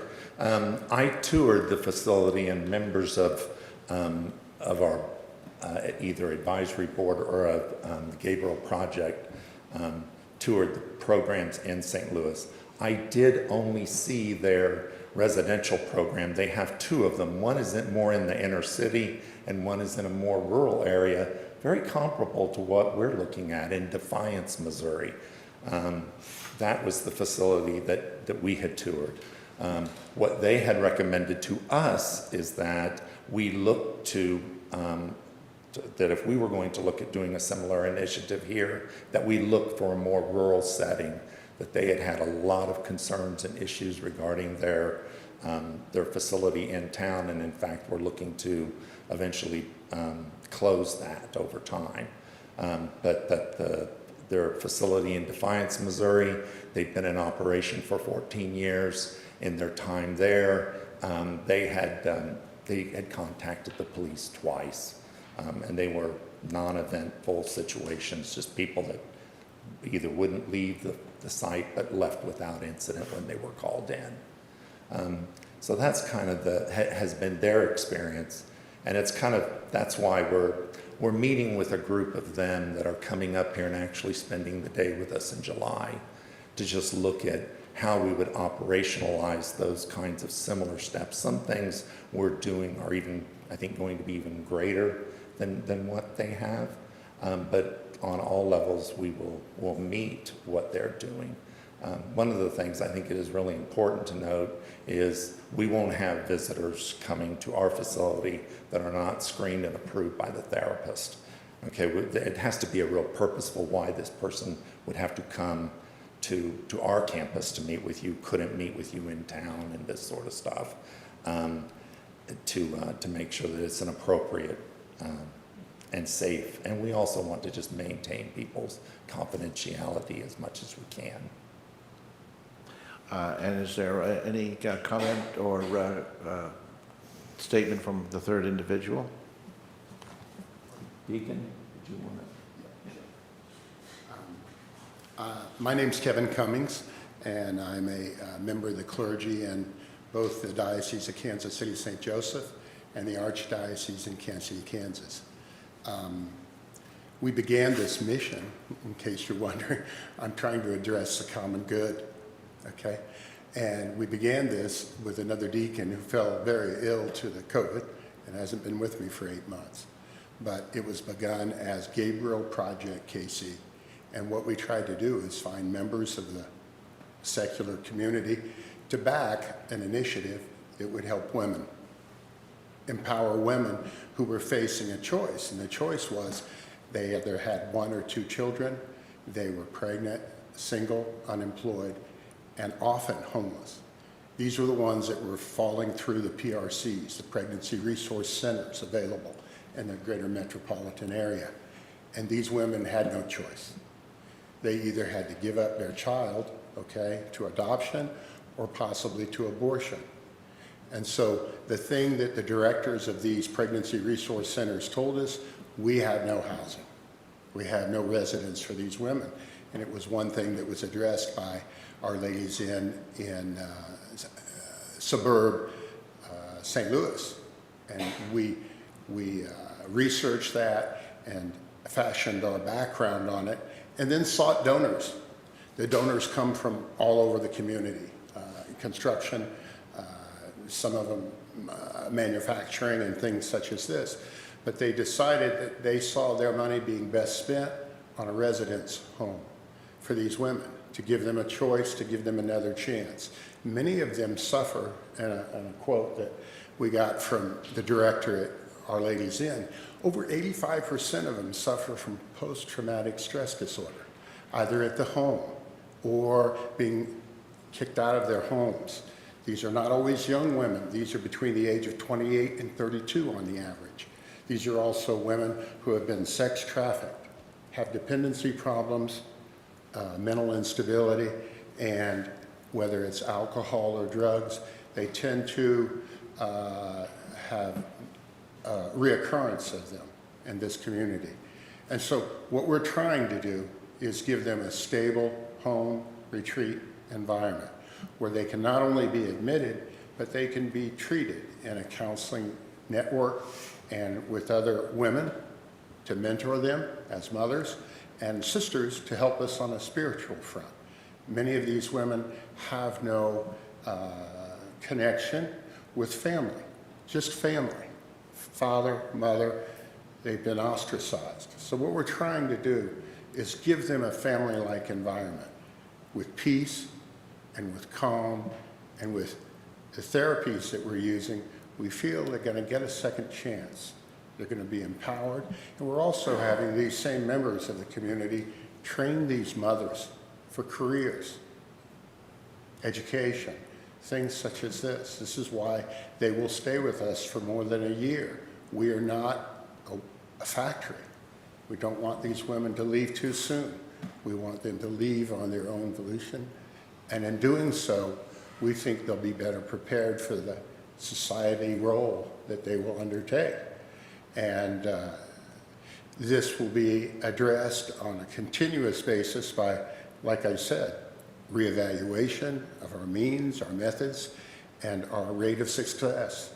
So we feel we will be an addition to the community for those who are kind of falling through the cracks right now, to empower these women to have another try and maybe just once come away with some positive effect to their treatment. Very well. Are there any questions from the commission for this witness? Just want to extend similar comments that I made to Mr. Lohr. Thank you for your work in this regard. You know, my father-in-law has worked for the Kansas City Rescue Mission for many decades, and probably the most successful part of their operation is their long-term housing that because they do have overnight folks with the homeless population, but they also have a smaller subset of folks that they work with over the course of months and often years to try to provide the full set of services. And you mentioned spiritual, you mentioned the whole range of services that when they leave that they can really be in a better place than when they came in. And to Commissioner Nolte's point, I agree that it does give me some peace of mind that this would be a longer term circumstance working with these women and hopefully creating additional stability and improving and saving lives. So thank you. Thank you. There are no further. I'm sorry, sorry, I might mention also, this is a group home. Myself and Dr. Lohr, none of us are paid. We're all volunteers, okay? And this worked really well with City Union Mission. I was a dentist for 40 years. They sent me a patient every year to replace all their teeth and do all their work for free. Now my son's doing it. We need something to pass on to our children. So they too know we have a civic duty to take care of those most in need. Thank you. Very well. If there are no further questions from the commission of the applicants, we will, if you gentlemen would go ahead and have a seat, we'll call on you if we have further questions, of course. There are, I believe, citizens here who would care to comment. There's no particular order, whether in opposition or in favor. So if any citizens would care to comment, would approach the podium, we'd be happy to hear their comments on this matter.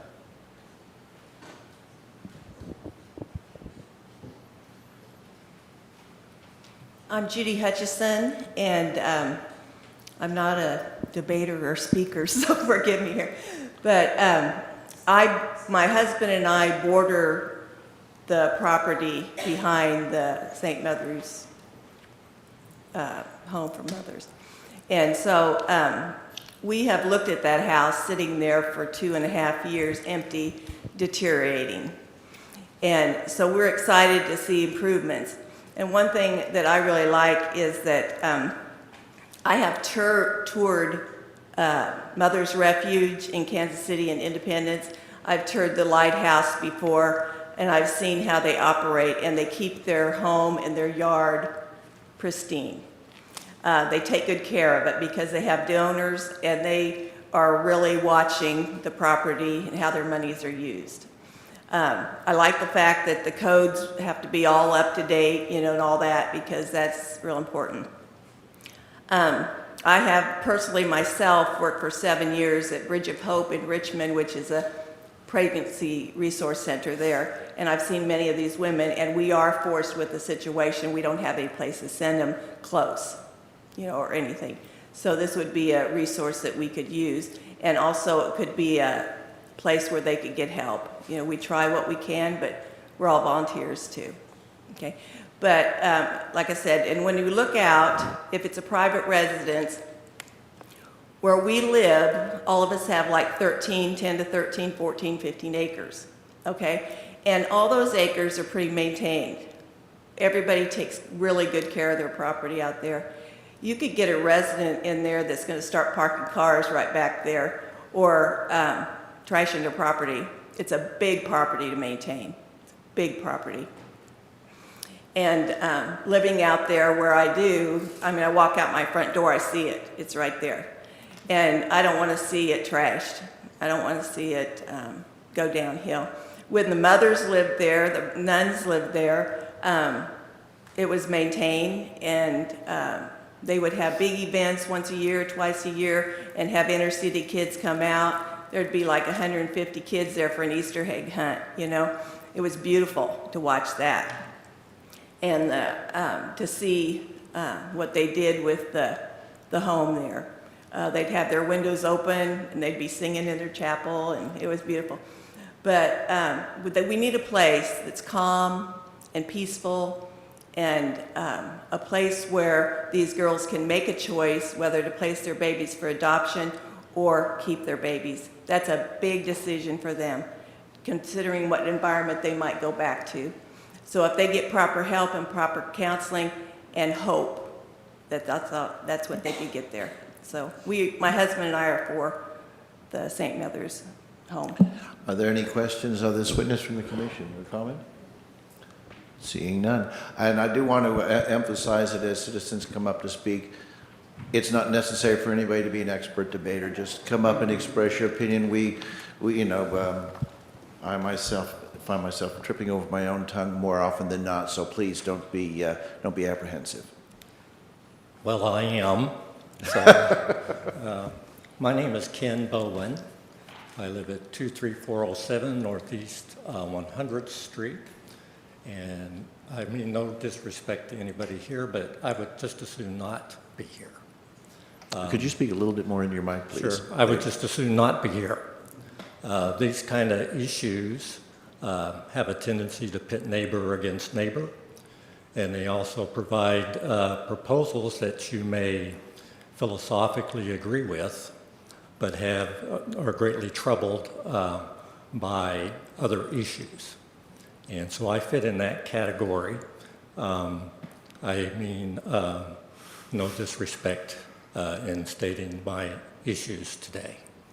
I also would like to apologize to the commissioners because I did not understand the nature of this meeting, and so I did not prepare exhibits to share that would make what I had to say easier to understand. But if Mr. Jones wouldn't mind cooperating, we can use either the picture he has here or Exhibit B. Sure. And okay, is that the graphic that you wanted to use for illustrative purposes? We can start there and maybe shrink it, and it'll work the same. We'll just see. Very well. So First of all, in regard to 100th Street, really what I want to do today is just introduce you to the neighborhood, give you a sense of neighborhood. Pictures may be worth 1,000 words, but I think the picture here requires a few more words than that. So looking at 100th Street and using the scale and Exhibit B, 100th Street is 5,937.5 feet long. It runs primarily east to west. For those of you that are quick in math, that's 1.1 miles. Although it runs straight, it is not level. So this is perfect. So if you look here, where H Highway bends, that is one heck of an intersection. You cannot see north unless you get at a certain spot. If you stop at a certain spot back, you can see going north. If you move forward or backward from that, you cannot. Going south here, you cannot see this traffic coming. Just for clarification, if you don't mind, is that a function, and it could be both, is that a function of the way the roads are structured, or are there visual obstructions like trees and all that? No, it's not visual obstruction. There are trees there, but it's mainly just the way the road is built. So it's structural with the roads? Right. And so I'm glad to hear that MoDOT is considering making some changes. Who knows when, right? Also, the road itself is, what do you call it, chip sealed. The application says that the road itself is in good condition. I would say that it's in good condition because it was fixed last year. Before that, not bad would be a description, but not bad also means good. And I don't think it was even up to not bad. Also, as Mr. Jones indicated, that the one part that MoDOT maintains that's on Northeast 100th is a constant pothole. It is never repaired, and if it is, the repairs don't last too long, mainly because people leaving 100th Street, getting on H Highway, you have to gun it because you can't see. So the traffic on 100th Street, my wife and I moved into our house 2 years ago.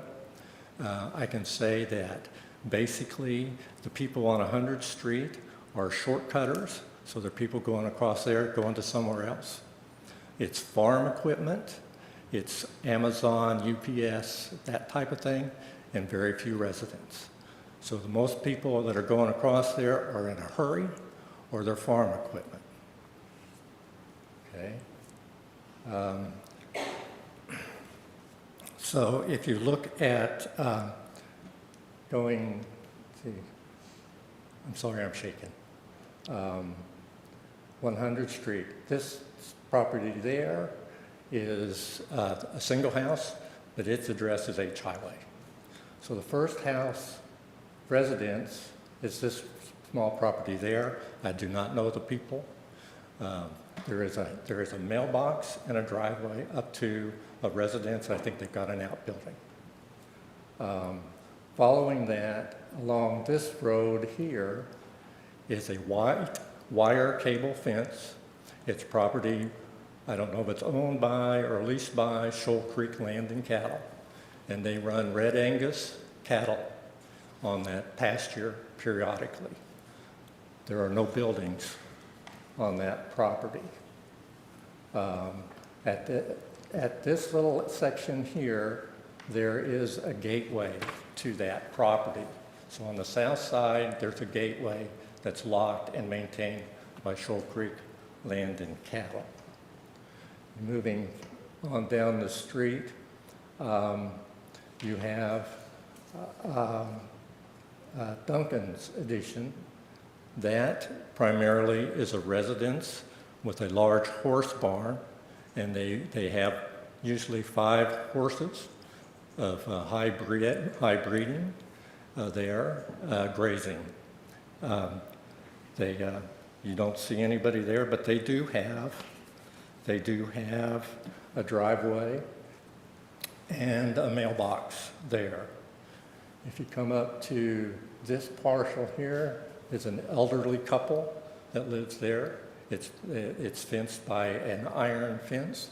I should say Duncan's addition is fenced by a 3-rail white fence. So Duncan's addition,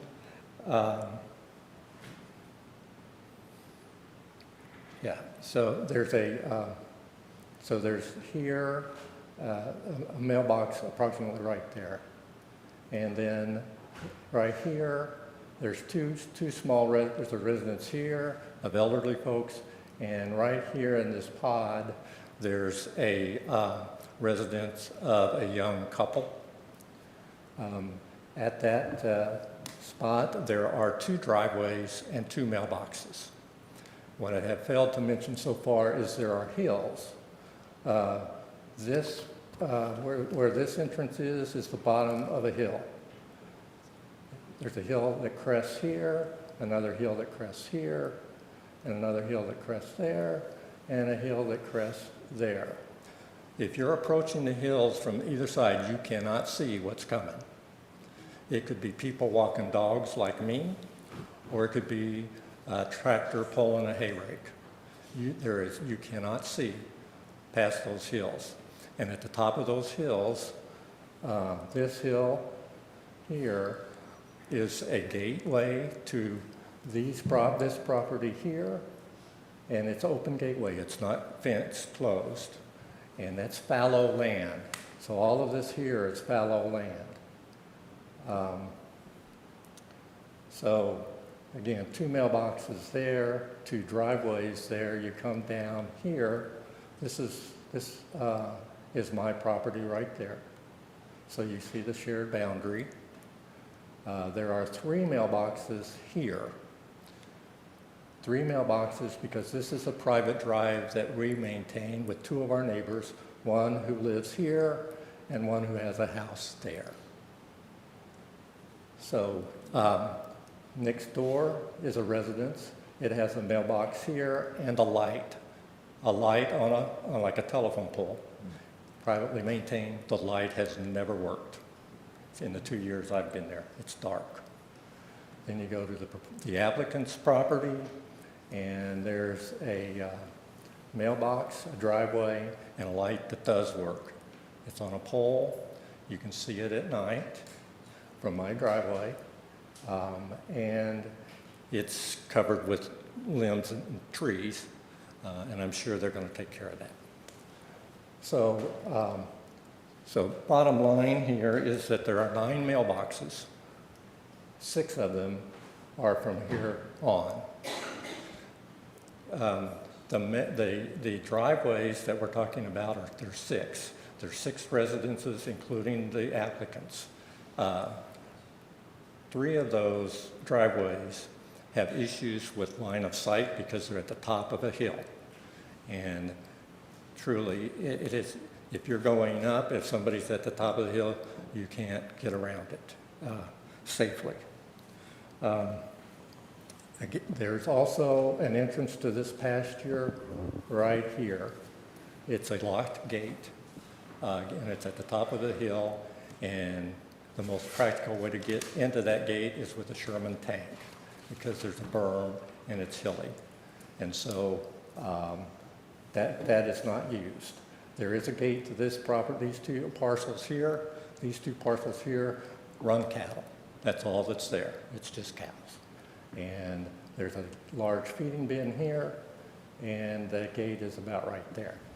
Here is open pasture. Sometimes they run cattle, sometimes they don't, and there are cattle here. So that's kind of the neighborhood. In regard to lights, I can't address, I know that they addressed the light situation in their parking plan. One of the reasons that this area is attractive to me is that I can see the night sky. In the north, I can see Excelsior a little bit, and in the south, I can see Liberty, but at night, I can see the constellations. having lived in Liberty proper for many years, you can't do that in Liberty proper. So why do you go out to the country? That's one reason. So the only light that I see at night that is higher than any of the porch lights is the one at the applicant's place, and that's fine.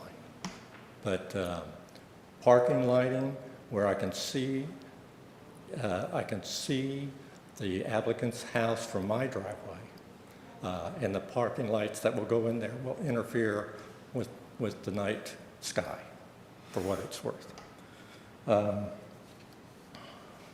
The other thing I would like to mention is that I was real curious about the traffic report, because one of the reasons we moved out there was we had lived in Liberty close to the interstate, and then 152 and 291 developed. Sorry, I'm tired of hearing traffic. And so we moved out there for the quiet of traffic. The traffic report I wanted to read. I called the highway department on Monday morning, a little late to the party, but I called them on Monday morning.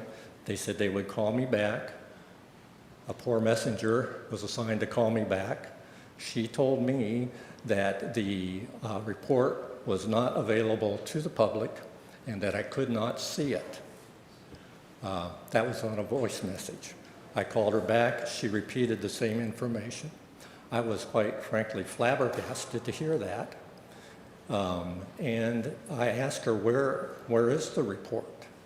She had no idea. So I practiced law for 39 years. I can read the Sunshine Statute. There are 23 or 24 definitions of closed records.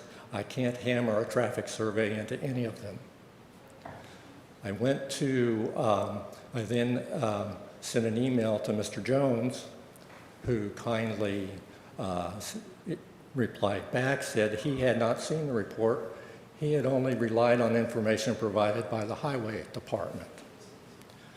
So at that, I said, well, to myself, why not just take a chance and go down to the county administrator, because they're the custodian of record, and I'll fill out a sunshine law request. I got the form online. I came down to the courthouse on Monday when there was no air conditioning, so God bless the people that were working through that. But I came down here, went to the county administrator. They kindly referred me to the recorder of deeds. I went down there. They had never heard of a traffic survey. The woman immediately got on the phone and called around trying to find somebody to help me. She left a message at the highway department with a particular individual that she knew and asked her to call me back. I haven't heard back yet. I've had my phone off since I've been here, but I'm guessing I still haven't heard back. So I don't know why I haven't been able to get a copy of a traffic survey. So be that as it may, the application says that the highway administrator said 5 years ago there was a traffic count of under 300 vehicles, 300. And that now, the report they did sometime this year, I believe it was in the spring, was 100 vehicles a day less. But I don't know if less than 300 is 295 or 225. And so I have no idea how to understand the traffic count. I am concerned because of some of the issues I've mentioned, but when you look at the application indicates that there would be 10 to 15 round trips per day upon opening, and 15 through 25 trips a day upon full operation. Well, that would increase traffic 10 to 25%. If you're there for quiet and no traffic, a 25% increase at full operation seems to me to be a substantial increase. Not a lot in compared to I-35, but that's not why I'm there. And so I didn't want to make any comments upon program or mission. That's not my intent. One of the concerns I do have is that I have read the application, and it is in places inconsistent with what items that I was told about when I did the open house tour. And today what I heard is that there may be sex-trafficked women accepted to this program. I was told absolutely not when I did the house tour, that there was no way they would accept a sex-trafficked woman because of all the law enforcement and security issues attached to that woman's experience. So I don't know what the truth is there. I tend to believe what I was told today, and that raises additional concerns for me. So I've taken enough of your time. I appreciate your attendance, and if there's any questions, I'd be glad to take them. Do any commissioners have questions of this citizen? Quickly, sure. Go right ahead. Just want to thank you for your remarks as well, and I empathize with your situation. Especially with, you moved out of town seeking, quiet, and you mentioned things like the lighting and all that. And I get that as a person who likes to get away as often as I can, and you mentioned look at other stars and all that. I wonder if on some of those things, you mentioned the lighting, for example. I mean, is there a way, because that is a thing that I'm sensitive to, and I get it, is there a way to work with them to try to come to a compromise on that?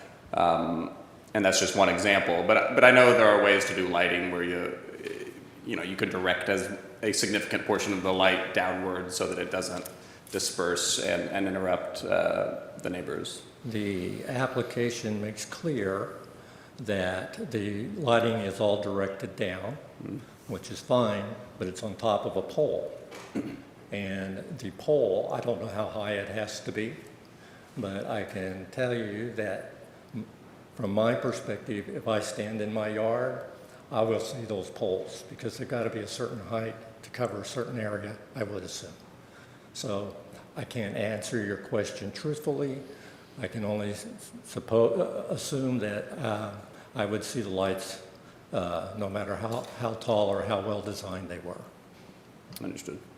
Okay, I just thank you again for your remarks. Thank you very much. Would the next citizen who would like to comment please come forward? Hello, my name is Matt Cundiff, 9915 Cameron. I think as human beings, we all have to be supportive. It's a great cause. I'd like to donate to it. But I think we need to look at what we have out here. I'm not going to waste everybody's time because I'm sure it's going to come up more than once about roads, how far or long it takes to get anywhere. All the issues that go along with it. But the one thing I will bring up is internet. And if we're looking at education and helping people, I don't know if anybody lives in the country, but we got the worst internet there is. I can't watch a Netflix movie without it buffering. Much less if you have 18 people trying to work off the same internet that I'm on that obviously is not as subpar. I think it's a great idea and it's a great cause, but I think there's probably a better place for it. And with that, I'll keep it short and thank you. Thank you. Thank you very much. Is there a commissioner who would have want any clarification from this citizen? Well, thank you, sir. Next citizen, please. Hi, my name is Delisa Polly, and I reside at 9815 Cameron Road. A lot of the stuff that I've got to say, and I am not going to expand on it, I just made some quick notes, of course, the increase in Could you people. speak just a little bit more into Sure. the mic, if you please? There, Thank is you. this better? That's much better. Thank you. Okay, the increase of people. I understand they say that under 5 doesn't qualify as counting towards a resident. But how do you anticipate how many children the mother may have over the age of 5? And potentially how many children the mother may have, period, that's going to be living there. The increased traffic, of course, the road conditions we've hashed and rehashed, the drain on the utilities, with especially the drain on the water. Internet, as he stated, where I'm at, I can't even get hardwired internet. I have to run my internet through a hotspot or through my phone. So yes, internet is a huge deal out there. And of course, the real estate values. I know they addressed that previously, but there's other realtors that speak to the contrary. So that's basically all it is that I would like to add or say. So thank you. Are there any questions or clarification from the citizen? Thank you, ma'am. Any other citizens wish to come forward to address this question? Thank you. My name's John Chick. I live at 9520 Cameron Road together with my wife, Catherine Elizabeth Davis, who is not here today, nor is my neighbor Cheryl Roberts, who lives just to the west of Matt. Based upon some misunderstandings, these certain other people can't be here. Orion McComas, who is a resident who lives just to the west of this property, and Richard and Lynn Dykes. I don't know if Ms. Dykes indicated she emailed you all. Yes, so that is the email that I got. I do both, have. I've got my copy of it right here. Well, I have one from the Dykes and one from the Thank you, sir. from Mr. Gomez. I'll tell you what, I'm going to also put my, I'll submit this to the clerk so that she has a copy, and then I'll get this back from her, unless you need me to refer to it as we go. Not a problem. I have one more also. I got it at 8 o'clock this morning, but I'll email it later today. And Thank that is from Deanna Trader, and she lives to the west and south of this particular property that's in question.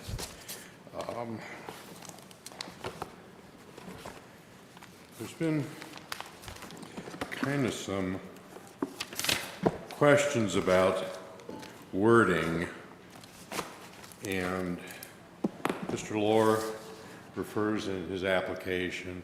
I see on the application he is the applicant, not the primary applicant, by the way. Sometimes calls them patients, sometimes calls them other things, calls them residents. There's a problem in the definition of residents. This sign right up here says occupancy 65. Doesn't say anybody under 5 not included. When you get into an elevator, it doesn't say under 5 not included.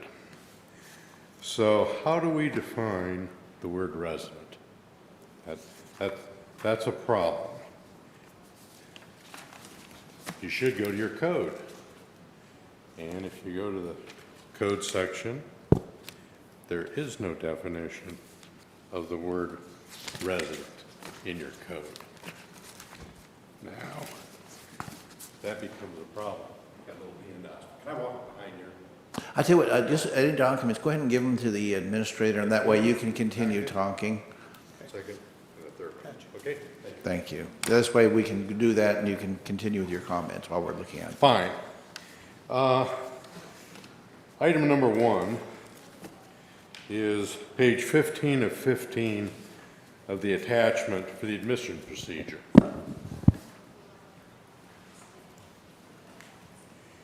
And it says each resident must complete an application. Well, let's go to the zoning definition section. There is no definition of the word resident. And if in the application you approve that application, it means there's a variance in what there will be defined as a resident. Somebody could come in and say, well, you approved it, which didn't include people under 5.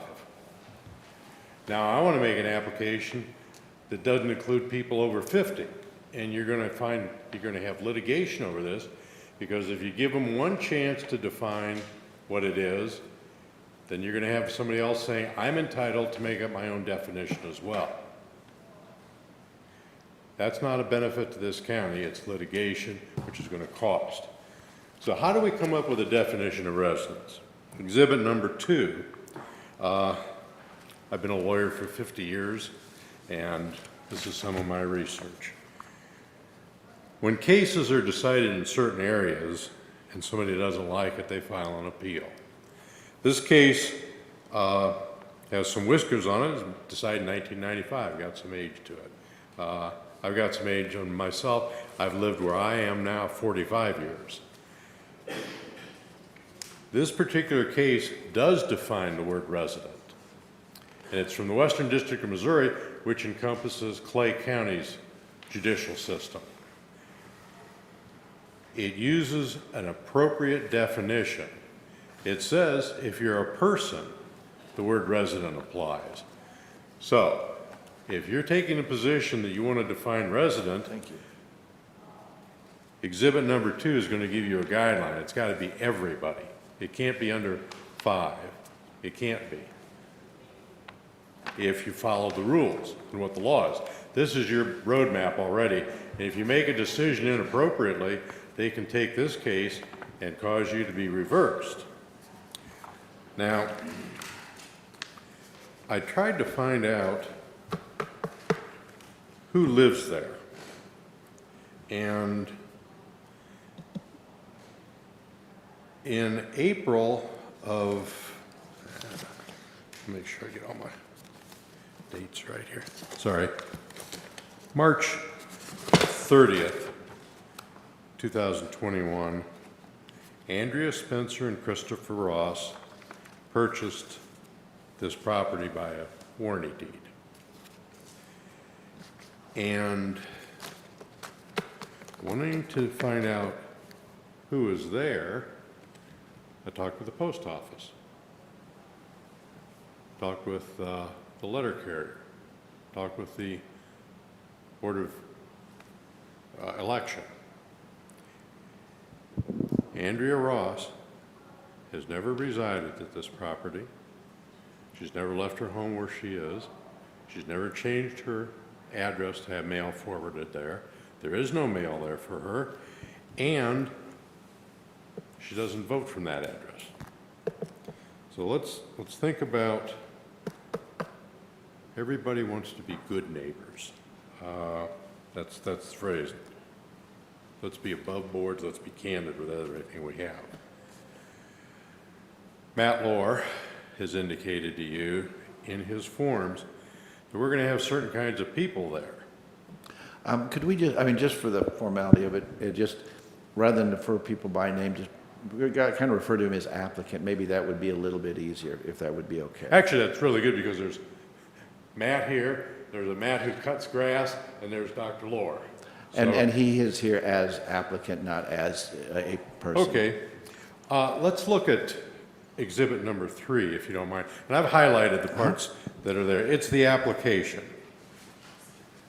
And highlighted on the application, it says, if the owner is a corporation, and the owner is a corporation, it is not Andrea Spencer or Christopher Ross.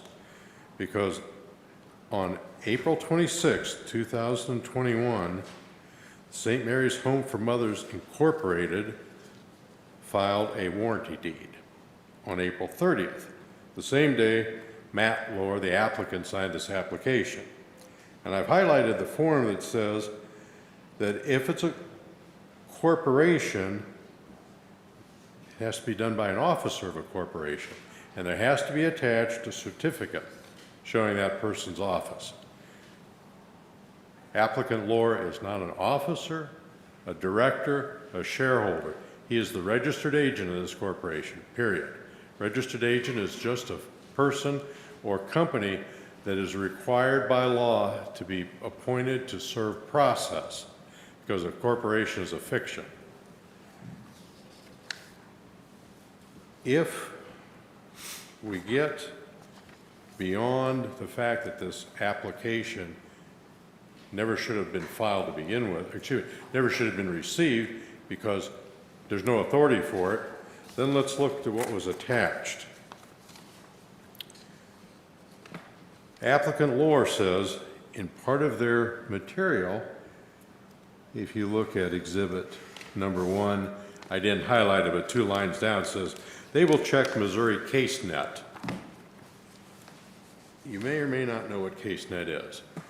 CaseNet's a source of information, and you can put somebody's name in, and you can find out certain things about them. If they haven't paid their car payment, if they haven't done certain things, if they've been married, if they've been divorced. And there's certain things you cannot find on CaseNet. You cannot find anything about an adult abuse order of protection. You're not allowed to put that on. Law enforcement really goes against that, because what you have, when you have a woman, and I'm going to use male, female, because majority of those adult abuse orders are issued to women against men. When a woman decides to leave a person, that's the most dangerous time in their life. They should be protected. They should be protected by anonymity. You as commissioners fund group homes in this county, and I bet you can't tell me the address of them when you're putting thousands of dollars into them. I could, but I will not. Well, then you're one jump ahead of everybody else. You can. If you got somebody who's looking for their girlfriend, their woman, their sex traffic victim, whatever, you go to their website. They've got their name, they've got their address. If this woman's ever mentioned anything, they're going to be out there. Now, how can somebody find out? There used to be the MULE system, Missouri Uniform Law Enforcement System. Run their name through that. MULE system doesn't work anymore. Are they going to have Regis, which is a law enforcement form? No. How are they going to get anything out of Kansas? They're a Kansas group. They're going to bring Kansas people here. They're not going to benefit Clay County. They're bringing folks that can't do something in St. Louis. They're closing it for whatever reasons. They got a place in Kansas City, Kansas, Wyandotte County. How does that benefit Missouri? If you want to find out anything in Kansas, Kansas does not have CaseNet. You go county by county. And the worst county in Kansas to try and get any information is Wyandotte County. If you want to find out if they're on some sort of federal probation or parole, you have to go to PACER. That's a different program altogether. I think I need you to focus a little bit more, because we're going rather deep in the weeds on this. I do want you to be able to make your point, but there's no way they can identify anybody who's there or anybody because we're that's talking coming about there. Kansas City, Kansas now, and that's off subject. So I need you to be on subject for what we're discussing. They cannot identify anybody other than if the person says they're part of that, period. If you have a case involving a child that's born out of wedlock, you then have a paternity action filed. And if these children are going to be born in Clay County, paternity actions are going to be filed in Clay County. You're going to have orders of custody, support, and visitation. Those kind of orders come in adult abuse orders, come in paternity cases, come in domestic cases, come in guardianship cases. Somebody's going to be going out there investigating every time an order is filed as a non-custodial parent. Those orders are going to have visitation orders attached to them, saying you'll see the child here at such and such a time, such and such a place. Okay? Applicant Lohr is in no position to say there's only going to be visitation on a weekend. If you get somebody who decides to be under a court order already and move their location, we have in Missouri a relocation statute that requires that you get either the non-custodial parent's permission or the court's permission before you move. If you don't, that could be sufficient for a judge to consider, in fact, that you have violated and you could have a change of custody. If you come from Kansas, you're violating the interstate compact, which also triggers perhaps a federal kidnapping statute. All of this has to do with safety of this place and the issues related to safety. My wife's not here today because she's here now. So she's going to bat cleanup. Never speak about your wife unless you're absolutely sure she's not in the room. I only say good things, so I don't have anything to worry about. Just to the west of Matt here, Cheryl Roberts is also at work, unable to be here. She has deep concerns about this, safety-wise, things of that nature. I think I know what my wife's going to visit about, so I'll go a little bit different. If you look at exhibit number 4, I remember applicant Lohr this morning said he wanted to just be a good... Could you hold up number 4 just so we're tracking with you, please? Thank you. 2 pages, the second page. He wants to be a good neighbor. I talked with Orion, which is a great first name, by the way. And if you look on the second page, in order to spruce up the property, applicant Lohr had 1.88 acres of Orion's hayfield cut down. Orion was ready to have it custom cut and baled, but his good neighbor applicant Orr just went in to spruce the place up for the open house, and I've marked that off. I paced that off from where that property is.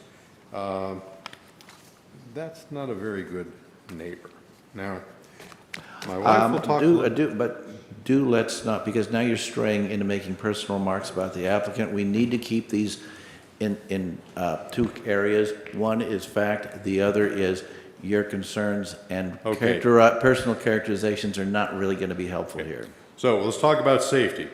Orion went ahead after this trespass, posted no trespassing signs on his property, and is concerned about who he's going to be seeking prosecution for trespass. That certainly doesn't make this a safe area. It increases the requirement for the sheriff's department. Now, in another lifetime, I was a deputy sheriff in Clay County. Our son's in law enforcement. And I'm going to tell you that when you get people arguing about certain things, domestic, trespassing, that's when tempers really blow. I have some serious concerns about any protection for our family or anybody in that area, somebody wanting to visit these children. Clay County, as you know, has a sheriff's department that has divided the county now into 4 districts.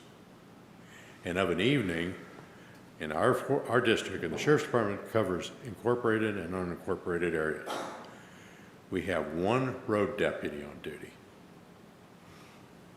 Now, that is to cover a massive amount of area.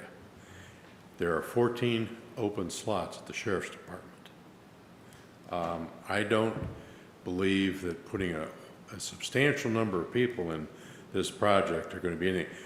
They want to take 15, and if they say under 5 doesn't matter, and you have 3 or 4 more of those children, 15 times 15 is 30 times 60, plus the number of people, there could be up to 100 people up there. Now, let's be safety conscious wise.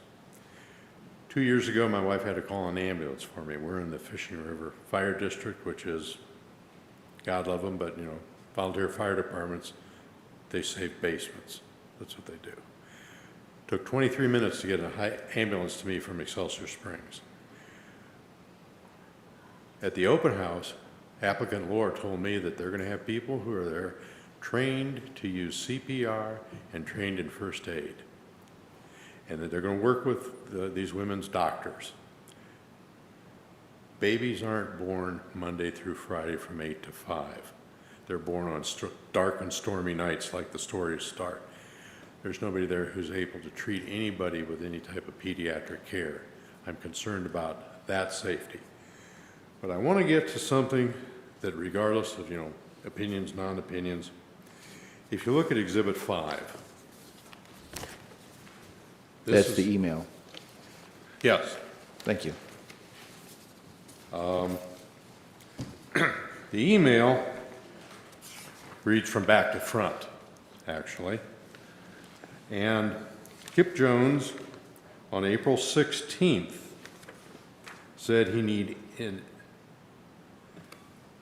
email or letter from the water district stating they conserve water for the proposed use. Page 1 of the first page of that email is from Paul Lewis, Lathrop Gage attorney, who is the incorporator of this business.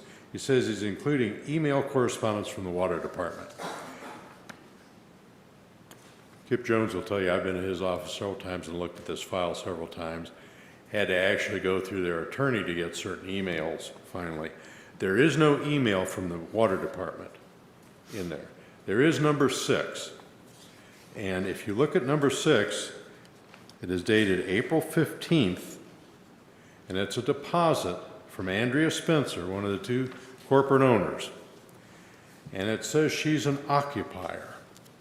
And as I said, she's never been in that residence. But what's interesting is Charles James has signed that as treasurer. Cheryl Roberts, who is now on the water board, replaced Charles James. She's been on the water board at least since January of 2021.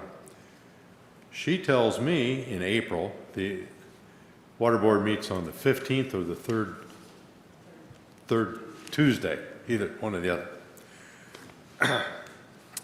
If you go to the next page, this handwriting's the same, and it says should be signed by all persons using it. I don't see any signature on the bottom, but that 3rd page, it doesn't say if it's for domestic or non-domestic use. But what's a little interesting is Cheryl Roberts told me there was no meeting, no agenda in April 2021. Nothing was taken up. And I'd like to have somebody explain to me exhibit number 7 in relation to exhibit number 6. Lillian Beckett's signature appears on the last page as the secretary attesting this. Lillian was a wonderful lady, but she died in 2007. And I'm not sure how her signature in 2021 came back 14 years later to sign this. The question is, how do you make this property something for Clay County? You're going to have litigation about whoever can be a resident who's not a resident. You can have litigation about trespassing.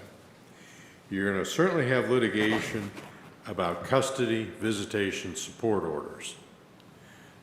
None of that benefits this county. I'm not against a philosophy, but I'm against facts. And these facts haven't been addressed in this plan, haven't been addressed by anybody. Finally, I talked with Matt. His realtor says his property is worth 5% less. Talked to Orion. Orion said in this particularly hot economy, he bought his property 4 months ago. He says if it goes in, it's less. My realtor says 8%. Now, I know the form says, what is a substantial effect? Well, if you can put your money in a bank today and get 0.1%, 0.5, 5%, 8%, that's a lot of money, and that's injurious. What you have here is you have a request for an experiment to begin that doesn't have any upper limits to it, and when you give them the opportunity to do that, they aren't going to follow through. I do want to say that with regard to the water department, that's a fact.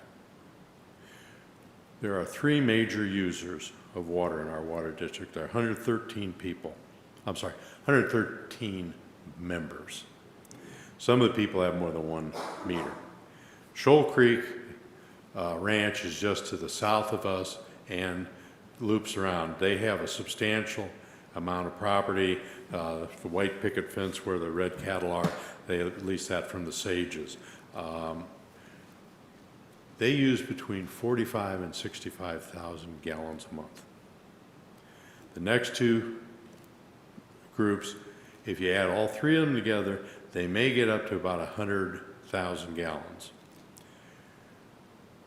This facility with the orchards, with the gardens, with the greenhouse, Ryan, who's in related greenhouse business, calculates up how much it's going to take to run a greenhouse. If you put the number of people that are in there, including guests and whatever, they will be the largest user of water in our water district, period. There is no meter, there is nothing from the water district that says these people are able to do this. That's what concerns me, and it concerns me because of this. Our water district gets 1 million gallons a month. We buy from four buys from Liberty. When they use the 1 million gallons up, the water's off. Nobody's house is worth anything with no water. And you can't let them have an open-ended opportunity to use a resource and become the largest resource user in the district with paperwork attested to by a woman that died 14 years ago. Thank you. Thank you. Were there any questions or clarifications for the citizen from the commission? Commissioner Carpenter. Probably. First, I got a question for Mr. Jones, if that's all right. So on the email correspondence about the water district and the amount of, that the water district can or has affirmed that they can serve the demand here, obviously, we would want that confirmed that the amount of demand here doesn't exceed the supply. And then, this document that I guess allegedly is signed by somebody who died 15 years ago, I guess I'm looking for more clarity as to what the theory is as to the water situation here and where we're at with all that. And that would be for Mr. Jones or for anybody who has commentary on that. I agree. I think that our first step might be to prevail on Mr. Jones to provide any extra information to address those questions. Thank you. Could I respond to your question on that? I'm sorry. Either of you, but Well, maybe we'll start with Mr. Jones, yeah. I guess. We've kind of given you an awful lot of time right now, so we're trying to That's move a serious along. problem. I'd like a lot of time. I don't Well, want to be yes, cut off. but there are other citizens. But please, no, go ahead, but please be mindful of other people who want to speak. So go ahead and say what you have to say, but I'm just trying to give everybody a chance. Those 3 pages of documents I got from Mr. Jones's file, that's the only thing in his file relating to the water department.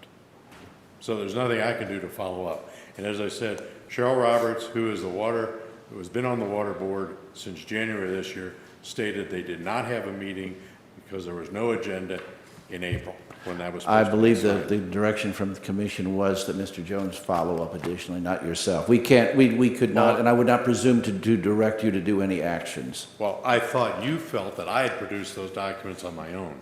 No, I'm just saying, I think, once again, the direction, I think the consensus from the commission was that Mr. Jones do some follow-up work on that issue for clarification. Okay, I do have one thing in addition to ask.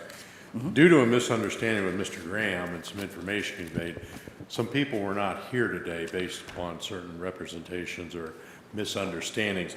And I'm going to request that when you have a meeting, your next meeting, that those people who could not be here because they're working are able to say something rather than just emailing. Actually, I don't know if you were here at the beginning of the meeting. I was. What I had indicated was, in clarification for those, because many citizens are here who are not familiar with our procedures, this particular part of our procedure is to gather information. The decision point today is rather to put it on regular or consent agenda.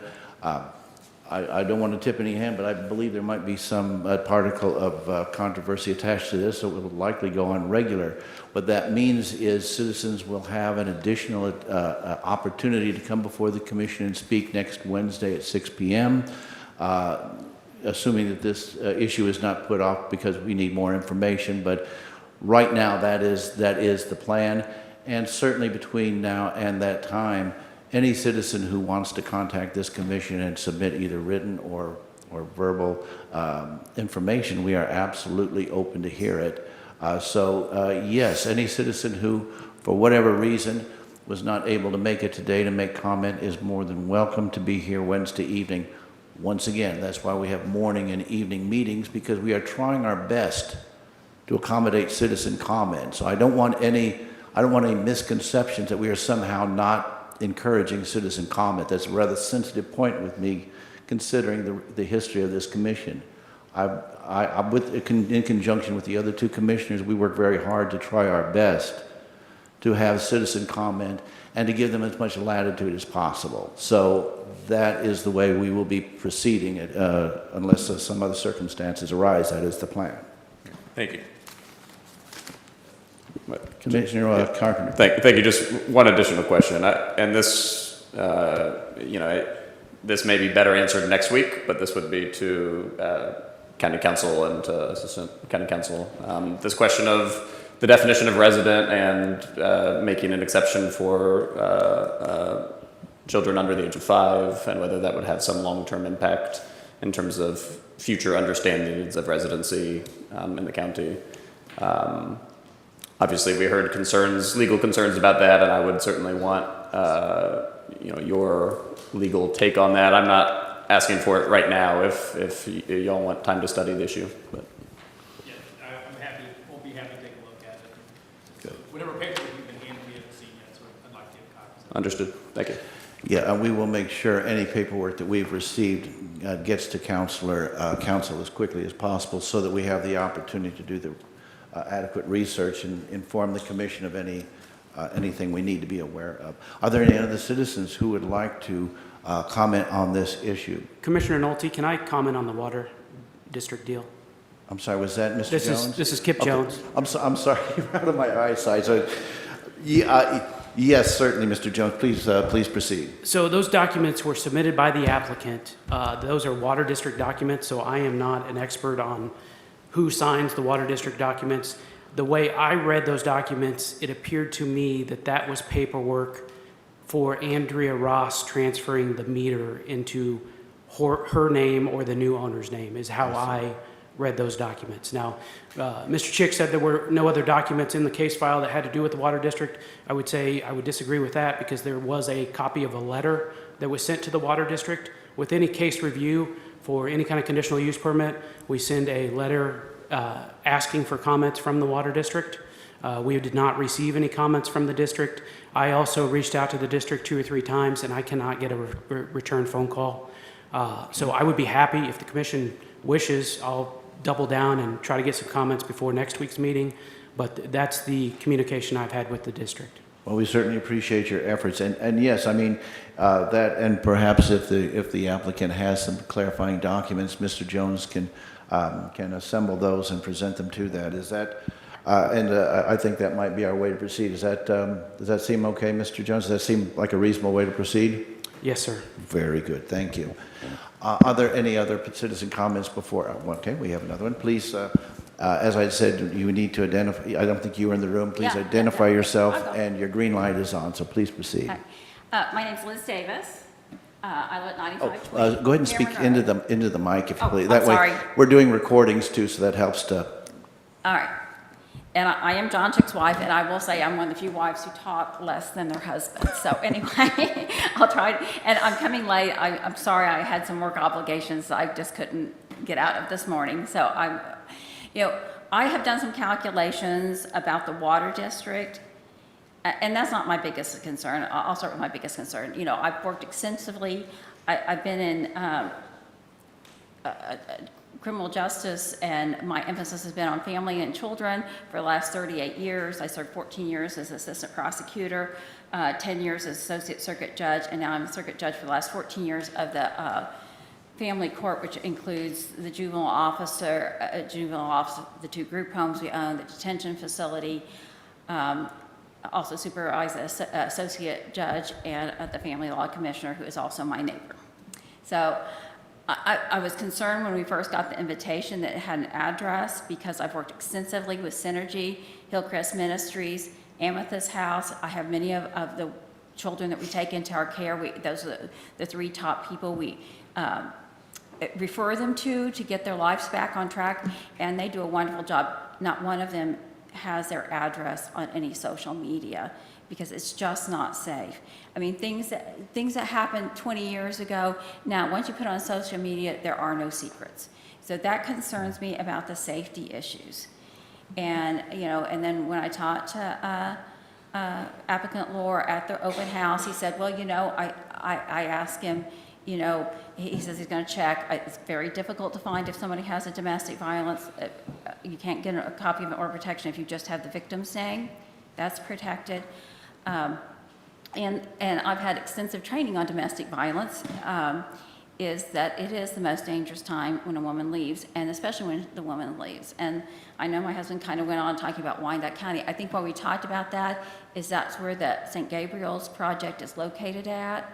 When we went to the open house, all the people that were there volunteering were from Johnson County or Wyandotte County, mostly Johnson County. And so we're just concerned about bringing children across the state line. And, and again, not to disclose this, but I'm elderly, and so is my husband. A great deal of our neighbors have lived out there again. And most of our neighbors are it's not like we live in a neighborhood where we could buy a house three blocks away and it would be exactly like our house. My husband bought that land 47 years ago. He cleared the trees and he put up the fences and he built that house himself. I mean, he had subcontracts out. I married him 31 years ago. We raised our son there. So we're all very attached. None of us are, there's a few newcomers, but people move out there. But that's a personal thing. But I am worried about the safety concern. The only other thing, and I know I wasn't here for everybody, so I don't want to waste your time duplicating. I went to government websites to see how much water, because, and applicant Laura said, well, there aren't going to be 30 people. Well, there'll be 30 people because he's going to take 15 women in. He said at the open house, he said, well, they'd be ready to have 15 people when they open. He said something different at planning and zoning. So if you have 15 pregnant women and they stay an average of a year and a half, they're going to be 15 babies at least. Hopefully they're all born healthy. And so I just took a simple amount, and then they're going to have 2 resident people there. So it's 32 people. On the website, it was 88 people. One was up to 100 gallons per people for water usage, and they don't differentiate between age. It's 77,000 gallons a month. And then the greenhouse was an additional 8,000. So you're talking that they almost have 50% of our water, which if we won't have water if we go past, if there's no way for us to get additional water, at least that's what the water board has told us, or the president of the water board told my husband. And so, and even if we get up to the 70 or 80%, people will not have water pressure. And that doesn't sound like such a big deal, but there's huge farming operations that can't water their crops.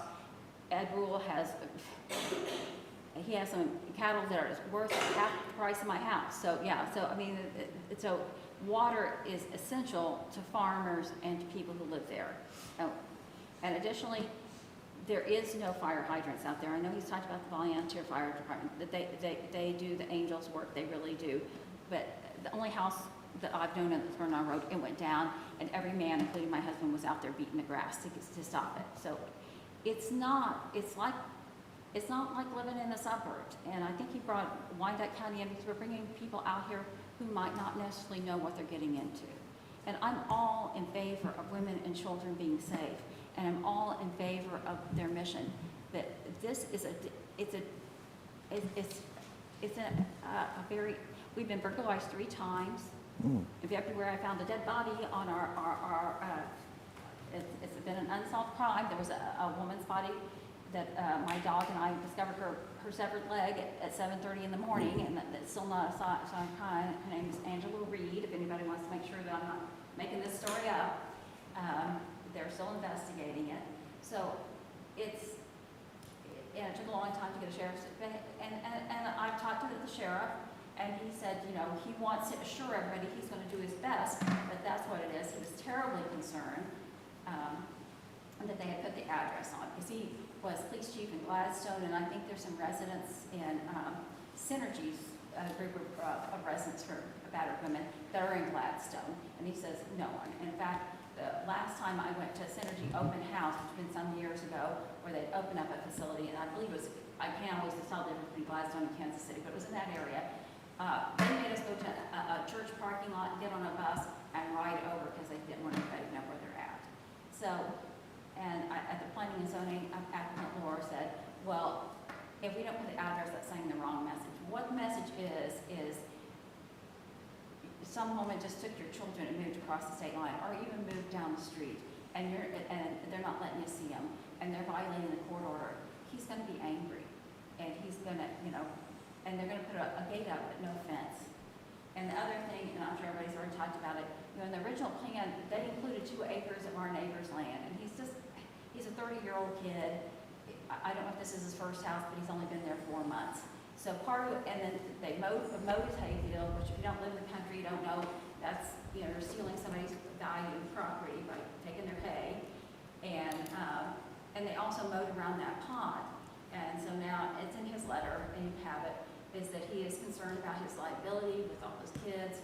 This huge pond, it's like 95% on his land, and there's just a little tip of it that you can see it, the little tip of it is on their land. So, on whoever owns that house, land. So he's concerned, he says he's gonna have to take a loan out to put a fence up because he's concerned. They also mowed, the walking path they're talking about was around his pond. Oh, this little larger version, does that help make your point? Yeah, see that little part, that's on, I guess, what we want to call St. Mary's. And the rest of it is, and I've already forgotten this kid's name. I just met him the other day, he's only been there 4 months. Is that, so he feels like he's going to have to build a fence because he doesn't want to be responsible for some kid getting into that. And anybody knows law knows that if you have attractive nuisance like ponds, if somebody comes on your land and drowns, you can be held liable. So, you know, I think in the current application, it's unreasonable. I'm sorry, I'm just getting away from that. Yeah, I didn't want to interrupt you. I could see you were Oh, all edging right, forward. I'm sorry, That's okay. I'm a nervous person. You'd think I'd be better at public speaking, but I really don't say much at my job. But anyway, no one ever listens to me. But anyway, you know, it's just too many people in that one house. It's, you know, it sounds like, oh, they have 18 bedrooms. They were nun bedrooms. Nuns, you know, one or two of the bedrooms are big, but the rest of them are essentially what you would, if you bought a medium price house of $150,000, what the smallest kid's bedroom would look like. There's the Jack and Jill bedroom is just the toilet and the shower tub combo, and there's also a sink in each bedroom, so that takes up some room. So if you had a double bed and a crib in there, you'd barely be able to walk around, much less a dresser. So it's just too many people, and I do, you know, and selfishly, yes, if my house goes back down by 5%, my house has recently been valued in between $600 and $650, which doesn't make me, it sounds like I'm a rich person. I'm not. We took us a long time to get our house up to that amount. You know, I'd be losing $30,000 on a program that I don't think is particularly safe or helpful. I'm a big believer in Hillcrest Ministries. I can't tell you how many lives they've turned around with kids I've had in custody, but they have rules. And I asked Mr. Applicant Laura, I'm sorry, at his open house, if one of them tests positive to drugs, will you make them leave? Because that's Hillcrest Ministries. If you get caught drinking alcohol or doing drugs on their property, you leave that day. And he said no, that he would, you know, consider putting them in drug counseling. And then we asked him, because I hadn't seen the business plan, because they didn't give out the business plan that said they were going to do drug testing. I asked him if he was going to do drug testing before, and he said no, he didn't believe in drug testing because it only shows a one-time occurrence. And I said, well, in my experience, no one's ever done heroin or drugs or meth once, which is number one reason we're bringing kids into care right now. And he said, well, in the years he's been counseling, lots of people have said they only did it once. Well, counselors just believe what people tell them, but I need verification. And I'm just concerned about the safety of the children. And then the other problem I had is the planning and zoning people said, the highway department said there'd only be additional 10 to 15 vehicles a day. Well, when you think about there's 30 people living there, 32 living there. So anyway, I'm flitting from side to side. But anyway, when I did the water study, it would be 800,000 gallons that they would use with just 32 people, not counting that any of the women would have additional children. And applicant Laura has told different things to different people. One neighbor, he said that they weren't going to accept women with different children, and he said in the same conversation was Orion, whatever his last name is, said that they might. So, and they definitely said they were. So it's just too many people in a place that really isn't meant for community living. And I don't think anybody, if someone came out here and said that they wanted to build an apartment complex and it's just not 15 people, it's 15 families, 15 different dads, 15 different grandmas that are going to come out and see the kids. So I asked the highway department if I could have a copy of the study, and well, no, I didn't. One of my neighbors went and asked, and they said, no, we couldn't have it. So I don't know why we can't have it. It was somebody who was living on 100th Street, which is, I think his property is 2 houses down. Mm-hmm. But anyway, so, and I'm sorry if I've been again, I'm sorry that wasn't the whole thing where I don't want to repeat what other people have said, but I just have a lot of concerns that we're going to get in a situation that you're not going to have any control of. And I think I think the commission, not this commission, I don't know if Mr. Nolte was here when, I think there was another religious group that wanted to open a homeless camp out, and that has not turned out very well. Trying to forget what it remember, was. I'd have to, I'm afraid I've slept since then. Well, and it was probably maybe even before you, but they're still out there. The commission, the Planning and Zoning Commission, one of him says he lives adjacent to them, and he was one of the two that voted to reject this plan. Okay. All right, thank you. Do any commissioners have any requests for clarification from the citizens' comments? No, I just want to say thank you for coming out, and I appreciate the remarks. Very well. Are there any other citizens who would like to come forward to comment? Just one quick statement about the commission. Yeah, because we've gone pretty far. So if you want to do a really quick point, but again, knowing that this is going to come up again, so there will be more chances to comment. Well, in that case, I will be brief. But I did have. Say your name. Oh, I'm Matt Lohr. There you go. Yes. Thank you. Sure. I did have the opportunity to visit with Mr. McComas, actually for quite some time. He and I and the representative from the fire department were out there on the property. It was then he had made me aware that when the mowers had come out, they had mowed into his property, line. I apologized to him.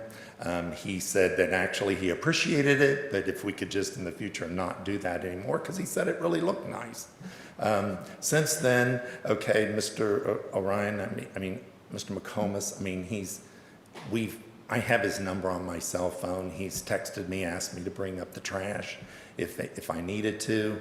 He's also made me aware that there were a group of young people out there on Memorial Day because there were beer cans that were up by the front of the building. And that's when he said, he said in all likelihood that was possibly come from that. But these were people that were not authorized to be in the property, and that's when I told him, listen, if there are any concerns, Orion, you have my cell phone, contact me directly. But again, I think this also bodes to the fact that when you have a vacant building, it's been vacant for some time and other things, that, it's to be expected. And it is concerning that these people were there without authority and that alcohol was being possibly consumed at that time. The other piece with reference to we are looking, what I did say at the open house is we're going to adopt many of the rules and regulations that have come through Our Lady's Inn.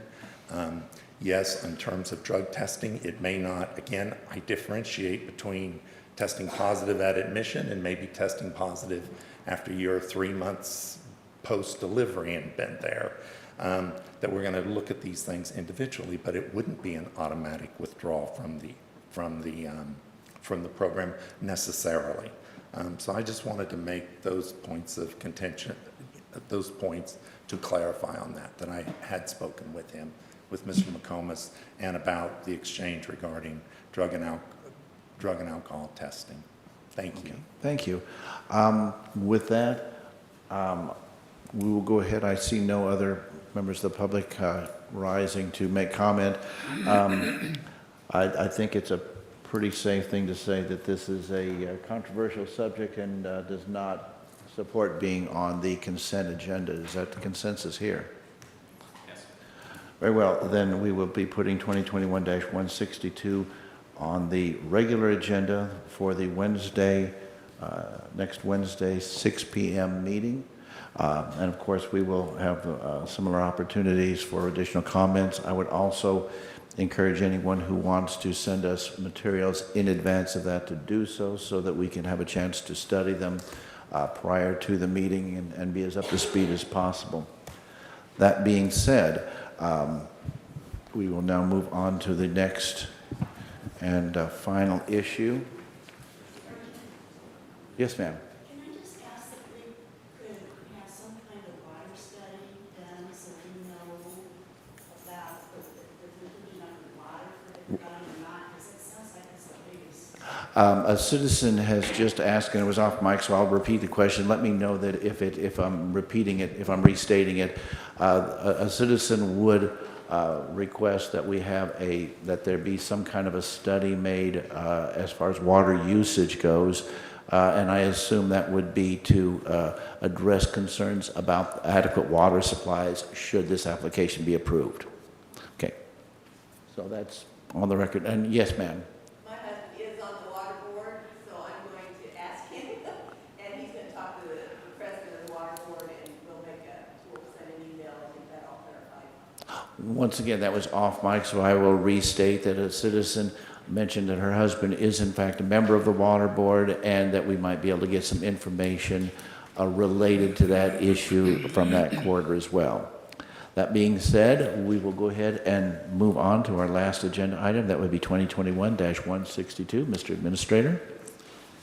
Commissioners, last resolution to deal with today, Resolution 2021-162, is to make an appointment to the Clay County Public Health Center Board of Trustees. Thank you, Mr. Administrator. In accordance with our Constitution, the presiding commissioner would nominate persons, and this is one of those qualified positions. The person that I would like to nominate would be Dr. Lancer Gates. I believe commissioners have had a chance to review his submissions as far as his qualifications.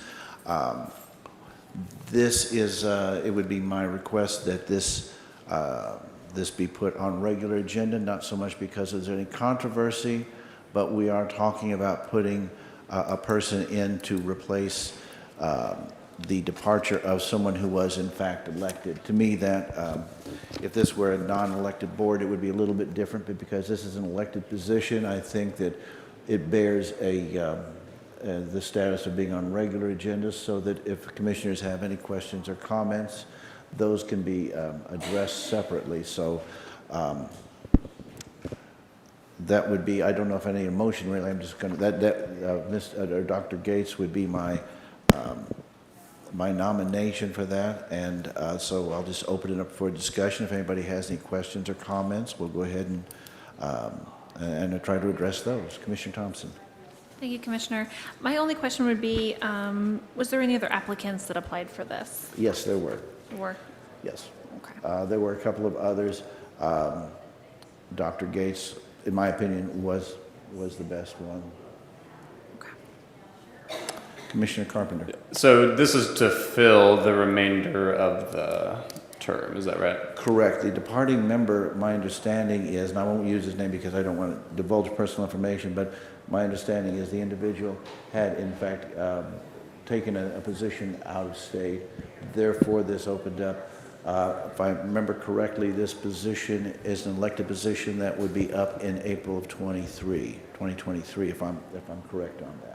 Okay, so there aren't elections for the county health board before that? No, That's well, the actually, trend. there may be, but this particular term of office, this particular term would expire at that time. So, yeah, I guess that's part of what I was wondering is does it fills the full term, it's not just the next available election? Yeah, they are four-year terms, so since we're talking about 2023, the individual who had occupied that position was relatively newly elected. Okay, and I saw a county councilor had a... So again, I don't know that this is necessarily relevant to us when this person will get elected, but when I read the statute quickly, my focus was on our appointment, and certainly we do the appointment. It appeared to me that in that situation, at the next election, they'll come up. So there may be a special election to fill perhaps a one-year term, and then another election for a four-year term. To be honest, either way, I'm not sure. We don't have a role in that, but the statutes will dictate whether that person it's a special one-year election or it's a four-year election in an unexpired term. Understood. So potentially in April of 22, there could be That's right. to fill the last year, and that decision is made by the election board. No, it's statutory driven. Again, I didn't focus on that part of the statute. I was focusing on our appointment. My quick read of that part of the statute, I thought, made it sound as though the person will be elected at the next election. So April of 22. Yeah. That would be my quick read of it. Well, and the thing is, it's not necessarily a slam dunk because there's also the possibility, the feature that there's an effort to try to keep terms staggered so that we don't run into too much. So once again, another good reason I think that this would appear on regular agenda next time, because I think it would be relevant to have that nailed down a little more tightly. Okay, and then just one, I know we've run long here, so I'll be brief about it. You know, it was shared with me by our current health director that the tradition has been to take the health director's recommendation on these appointments. I don't know if that's true or not in terms of past precedent. If that has been the tradition or not. I don't believe the person you're nominating is the person that was requested. Your assumption is correct. And so, do we know, is that tradition of doing it that way true? And you know, I don't know if anybody knows. And if so, you know, this would be a departure from that. And so I would just be curious. I have no knowledge that we've ever even been in this position before. I'm sure it probably has occurred historically, but I mean, Mr. Counselor, you have a pretty extensive knowledge of our county history as far as the recent history goes. Has this occurred before on this particular board? I'm not aware of it. If it has, it would be extremely rare. Yeah. It doesn't surprise me that they put forward a nominee, but if it's happened, it has not happened very often at all. So it's just not come up, at least in the last 25 years. Okay, thank you. Thank you. Any further questions or comments? Any comments? Well, we seem to have gleaned out the general public present at the moment, but I will ask anyway, is there any member of the public who would care to comment on this issue before we go forward? Mr. Counselor. So I've got the statute pulled up. My read is pretty clear to me that we will, whatever appointment we make, that person goes until April of '22, and there'll be an election for the unexpired term, is my belief, my read of this. Thank you for the clarification, and that also answers my wondering about keeping those terms staggered in a way that keeps... They'll stay staggered, but there will be a special election. Gotcha. Okay, so we are looking at April 22 at the end of that person's service, unless they decide to go further with that. Very well. With that, I would entertain a motion for listing items on today's regular agenda for our Wednesday meeting under consent and regular agenda items. Is there a motion related to that? I will do my best. I move that we place items 2021-164, 2021-155, 2021 Ordinance 24, 2021 156, 2021 157, 2021 158, 59, and 160. On to the consent agenda. I guess I don't recall, did we do 163 on the consent agenda or not? No, that would be regular. That would be regular, very good. And I believe the rest we have as regular as well. Correct me if I'm wrong, though. That is what my notes reflect. Very good. Very good. So, and Commissioner Thompson, does that reflect your view of it? I believe so. Very well. Madam Clerk, you got that was great. Okay. Motion has been made to place the previously listed items on the Wednesday, I believe that would be the 23rd, 6 p.m. meeting under regular and consent. Discussion? Seeing none, please call the roll. Commissioner Carpenter? Yes. And Commissioner Thompson? Yes. That brings us to comment on non-agenda items. Are there any citizens who would like to comment on non-agenda items? Seeing none. Are there any office holders who would care to comment on non-agenda items? Seeing none. Are there agencies who would like to comment on non-agenda items? Seeing none. County Administrator comments? Mr. Administrator? None. Commissioner comments? Commissioner Thompson? No, thank you. Commissioner Carpenter? Thank you, no. My comment would mainly be just, I hope everybody has a happy Father's Day this weekend. That brings us to approval of minutes of previous sessions. We have none listed. Written reports, there are none listed. We do not have executive sessions. Therefore, we are adjourned. Thank you very much.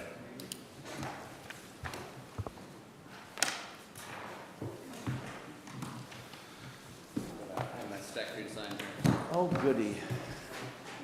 Well, I'll get on to that.